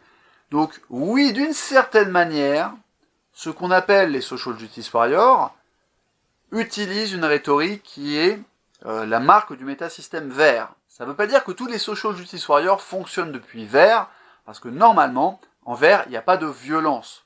La seule violence que s'autorise quelqu'un qui fonctionne depuis le métasystème vert, c'est éventuellement la violence verbale, consistant à accuser autrui d'être un oppresseur systémique ou de faire partie du problème. Mais normalement, une personne qui est vraiment centrée en vert et qui a déjà enlevé la violence en passant par orange, puisqu'en orange, tu essaies de respecter la loi. Tu peux soumettre les gens, mais tu vas plutôt les soumettre en leur faisant des procès. Tu vas pas aller les frapper. C'est une des différences entre rouge et orange. Et donc quand tu es en vert, normalement, tu ne fais pas preuve de violence, même si tu peux être dans l'émotion. Et un des problèmes de vert, c'est son irrationalité. Mais tu n'es pas censé t'adonner à la violence. Donc, lorsque, par exemple, des antifas vont brandir des cartons devant une salle de concert, devant une MJC, pour empêcher le concert d'un groupe de black metal français qui s'appelle Peste Noire et qui est assimilé à des idées nationalistes et souverainistes, à tendance un peu xénophobe, je pense, hein, même si eux disent le contraire, parce que de toute manière, ils n'ont pas le droit de dire qu'ils sont xénophobes, sinon ils ont des procès. Je pense que les mecs de Peste Noire sont très clairement xénophobes. Lorsque les antifas vont brandir des pancartes pour faire annuler le concert, c'est vert. Lorsque d'autres antifas vont tabasser des gens, c'est pas vert, c'est bleu et c'est rouge. On tabasse au nom d'une idéologie, donc c'est bleu, mais éventuellement on tabasse pour se défouler parce que on est un petit Jones qui a besoin d'expérimenter le métasystème héroïque de rouge, et en tout cas ce n'est pas vert. Donc attention à ces mélanges de genres. Je vous parlais d'Usul tout à l'heure, lorsque dans son interview il fait l'apologie de la violence contre les forces de l'ordre, c'est pas vert, parce que en vert, tu veux pas blesser les gens, tu peux les juger, tu peux être extrêmement moralisateur et dire « Ah, les policiers font le jeu de l'oppression systémique ». Mais tu ne vas en aucun cas dire qu'il faut les frapper, ça c'est pas vert, ça c'est bleu et éventuellement rouge. Et pour bien vous montrer qu'il y a du vert qui peut être fonctionnel, je vais vous donner un exemple d'une personne qui est très clairement centré, voire même arrêté dans le métasystème vert, parce que pour l'instant, je vois pas de traces de jaune chez elle, je vais tout simplement citer Lola Guildou, la développeuse du dimanche, dont vous connaissez peut-être la chaîne YouTube si vous vous intéressez au game design, ou que vous connaissez parce que vous avez lu l'interview qu'on a fait ensemble, et si vous n'avez pas lu, je vous invite à aller lire son interview, c'est très intéressant. Pourquoi je dis que Lola a un vert fonctionnel? Lola, elle est féministe, une étiquette que je ne partage pas avec elle, mais c'est pas grave. Elle dénonce de temps en temps sur son fil Twitter des choses qui lui paraissent choquantes au regard de ses valeurs, mais quand tu regardes le contenu qu'elle crée sur YouTube, elle ne fait pas de moralisation dans ses vidéos. Elle a un message militant qu'elle veut faire passer à travers le jeu vidéo qu'elle développe. Elle veut faire passer un message antimilitariste, un message sur l'endoctrinement, un message peut-être sur la violence. Elle a clairement un agenda idéologique, on peut dire, mais elle ne rabaisse pas les gens dans ses vidéos. Elle ne fait pas des grandes leçons de morale. On pourrait dire d'une certaine manière que Lola, c'est l'exact opposé de la youtubeuse Antasthesia, qui est une donneuse de leçons professionnelles, qui est complètement dans l'irrationalité, qui a beaucoup de mal d'ailleurs à mettre des sources dans ses vidéos, j'ai remarqué, c'est assez marrant. Antasthesia, c'est la caricature du ver dysfonctionnel, qui en plus est extrêmement narcissiste. Parce que ça reste une milléniale. Donc moi je. C'est un des paradoxes du métasystème vert, qui est un système de self-repress. On veut se connecter aux autres, on veut faire partie d'une communauté, mais peut-être grâce au libéralisme apporté par Orange, vert n'est pas forcément exempt d'une forme de nombrilisme. Mais c'est un nombrilisme qui va se draper dans la vertu. Donc, le mot de signalement de vertu qu'on utilise beaucoup pour se moquer des SJW colle bien à certains millénials. Je précise que le signalement de vertu colle aussi très bien à la droite réactionnaire catholique. Virginia Vota fait du signalement de vertu à sa manière. C'est juste que c'est du signalement de vertu entre guillemets de droite, par opposition aux SJW qui font du signalement de vertu entre guillemets de gauche. Mais c'est du signalement de vertu. Donc Antasthesia est caractéristique de ce nombrilisme et ce narcissisme, et c'est ce que Christopher Cowan et Don Edward Beck appellent le holier than you. C'est une expression anglaise qui date de bien avant Spiral Dynamics, mais ça veut dire en gros je suis plus vertueux que toi, et Antasthesia est très clairement dans cette position-là, alors que Lola n'a pas du tout cette position. Lola, elle a une approche, je veux bien faire, je pense que le monde doit être plus humain, je vais essayer de faire en sorte de faire avancer mon truc, de répandre mes idées, mais je vais le faire sans provoquer les gens, sans les agresser, sans leur jeter mes jugements à la figure. Je parle pour sa chaîne YouTube, je parle pas de son fil Twitter, qui est un petit peu moins... qui est un petit peu plus parfois tranché. Néanmoins, puisque je parle du fil Twitter de Lola, ce qui est intéressant, c'est qu'un jour, il y a quelques années de ça, elle a posté un truc en demandant à sa communauté si la communauté était ok pour qu'elle fasse des placements de produits, peut-être, parce que du coup, au niveau financier, c'était pas trop ça, etc. À l'époque, elle vivait d'un mélange d'allocation chômage et de Tipeee, parce que c'est pas avec sa chaîne qu'elle va gagner de l'argent grâce à la publicité. Et depuis, elle a changé un peu son business model, parce qu'elle fait pas mal d'interventions rémunérées en tant que prof de game design, en quelque sorte. Mais à l'époque, c'était pas le cas, et donc, elle a posté un fil Twitter en disant financièrement, ça m'aiderait si je peux faire du placement de produits, mais évidemment, je comprends que ça peut déplaire, qu'est-ce que vous en pensez? En gros, est-ce que vous m'autorisez à faire ça?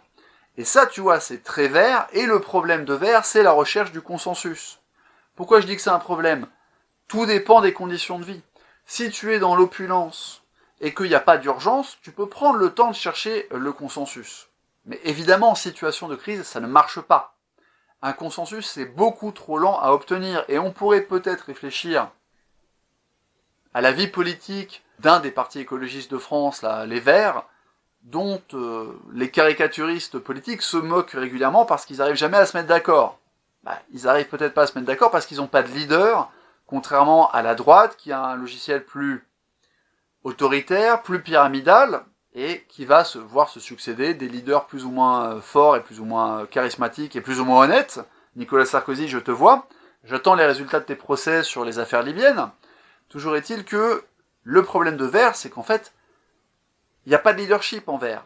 Déjà parce que chacun a peur d'offenser les autres, et en plus parce que du coup on cherche à mettre tout le monde d'accord, ce qui est, au-delà d'un certain nombre d'êtres humains, absolument impossible. Alors, je vous parlais des différentes raisons d'avoir un même comportement. En vert, on est sincèrement pour l'écologie. Par contre, au orange, on fait de l'écologie uniquement pour communiquer dessus d'un point de vue marketing. On fait du greenwashing dans le sens péjoratif du mot, alors qu'en vert, on veut vraiment sauver l'écologie. Et puis, on peut avoir, là encore, des confusions, parce que le jeune étudiant occidental qui est centré autour des métasystèmes verts, du métasystème vert au singulier, et qui va en voyage à l'autre bout du monde, par exemple en Afrique, parce que les Africains, ils sont quand même vachement sympas, ils ont cette chaleur humaine, ils ont ce sens de la solidarité que nous, on a perdu dans nos grandes villes occidentales.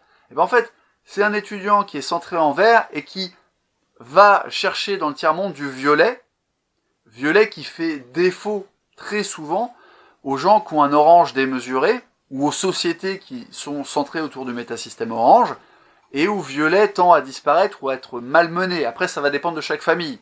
Je le répète, ça dépend de ta culture. Il y a des gens chez qui le violet tourne malgré orange, mais en général, c'est compliqué, parce que orange a cette froideur, ce côté pragmatique, et on va dire que le taylorisme s'accommode pas trop du respect des ancêtres. Pour conclure, je voudrais revenir au mot de Don Edward Beck, à la phrase qu'il prononce dans un de ses supports audio de formation, où il dit « It's not type of people ». D'accord ? C'est pas des types de personnes, c'est pas des comportements particuliers, c'est comment et pourquoi est-ce que les gens valorisent ce qu'ils valorisent. Comment et pourquoi les gens valorisent ce qu'ils valorisent, parce que on est, je sais que j'ai un peu répété ça au fil de la vidéo, mais c'est très important, on est sur une grille de motivation, de vision du monde, de valeurs. Voilà, tout simplement, on est sur la grille de la boussole interne de chacun. Donc, après, je l'ai dit, concernant les comportements, normalement, la violence physique disparaît en orange et en vert. Alors, dans le cas d'orange, ça dépend de la dose de bleu qui reste, mais elle va avoir tendance à disparaître, à être inexistante en vert, je suis un peu fatigué. Mais par contre, la violence beige, la violence violette, la violence rouge ou la violence bleue existent, et elles ont des motivations différentes. En beige, je l'ai dit, c'est l'exemple du pillard qui pille des magasins après une catastrophe naturelle parce qu'il a plus de quoi se chauffer chez lui, pour manger, etc. On est vraiment sur les besoins physiques, on est sur l'homéostasie, un niveau presque animal. La violence violet, depuis le métasystème violet, elle est en général liée à la violation d'un tabou, un tabou religieux, contrairement au mythe du bon sauvage qui a été parfois colporté par certaines personnes. Dans une société animiste ou totémique, chamanique, qui tourne depuis le métasystème violet, certains tabous religieux sont passibles de la peine de mort. Parce que c'est juste l'équilibre cosmique qui est en péril si tu violes certaines règles. La violence rouge, je crois que j'ai pas trop besoin de revenir dessus, et la violence bleue, c'est par exemple l'Inquisition, c'est par exemple les purges du Parti communiste, ce qui ne veut pas dire qu'il n'y avait pas une forme de machiavélisme rouge derrière ça. Tu peux avoir des gens qui vont instrumentaliser bleu. Et orange peut aussi instrumentaliser bleu. Je l'ai dit avec l'exemple des procès qu'un entrepreneur va faire à ses concurrents. On va utiliser l'infrastructure bleue pour défendre sa liberté individuelle et pratiquer sa compétition. Donc il y a des comportements qui peuvent être faits et motivés depuis plusieurs métasystèmes différents. Il y a des métasystèmes qui quand même tendent à exclure certains comportements, mais à la fin, compte tenu de toutes les variances culturelles qui sont des variances de mémétique de surface, la métamémétique, Sparrow Dynamics, vous parle des motivations, vous parle de votre système de valeurs, de votre rapport au monde, etc. Donc, ça veut dire que c'est pas une approche essentialiste. Une personne peut évoluer. Alors, faut pas non plus tomber dans l'angélisme et dans le politiquement correct vers FS. Il y a des gens qui n'ont pas les moyens cognitifs ou les moyens environnementaux d'évoluer. Dans un livre que j'ai derrière moi qui s'appelle « Pourquoi les chimpanzés ne parlent pas ?», il y a un petit chapitre consacré au calcul mental et l'auteur nous explique qu'en Amazonie, il y a un groupe de population, une ethnie, qui s'appelle les Indiens Mundurucus, je ne sais pas si je prononce bien, et qu'ils n'ont pas de mots pour compter au-delà de 5. Et encore, 5 n'est pas utilisé de façon bien précise, et ça peut d'ailleurs se traduire par une poignée. Donc en gros, les mecs, ils comptent de 1 à 4, et plus de 4.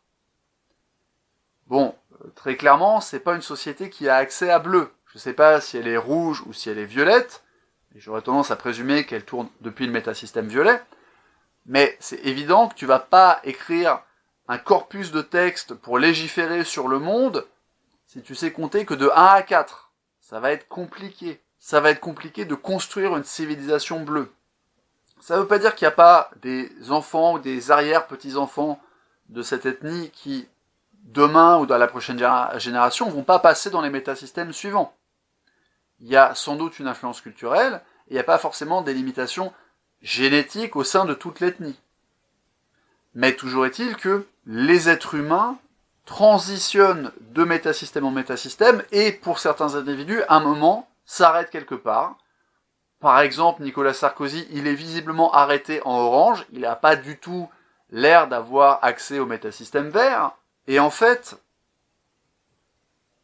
ça ne veut pas dire que c'est définitif. Peut-être que dans 20 ans, Sarkozy va avoir une épiphanie sociocratique, humanitaire, et que pour différentes raisons, parce qu'il aura travaillé sur lui, parce qu'il aura été exposé à des facteurs de changement, il va transitionner depuis orange vers le métasystème vert. C'est possible, je n'en sais rien. Je suis pas là pour faire de la futurologie sur les métasystèmes de Nicolas Sarkozy, mais c'est juste pour insister sur le fait que c'est pas des types figés d'individus. Il y a des gens qui se figent à un moment dans leur développement. Cette fixation, elle n'est pas forcément définitive. Donc la personne est vivante, elle peut changer. Évidemment, ça dépend de plein de facteurs, mais ce n'est pas une grille de lecture essentialiste. Et je voudrais au passage préciser, une grille ne parle que ce dont elle parle, que de ce dont elle parle, si pertinente soit-elle, parce que Spiral Dynamics c'est très clairement une grille extrêmement pertinente, Spiral Dynamics ne prétend pas expliquer l'alpha et l'oméga de l'univers et toute la psychologie humaine. Elle parle des métasystèmes. Et elle est, selon moi, très pertinente pour parler de ces métasystèmes. J'attends vos commentaires avec impatience. Prenez soin de vous, prenez soin du monde, ça peut servir.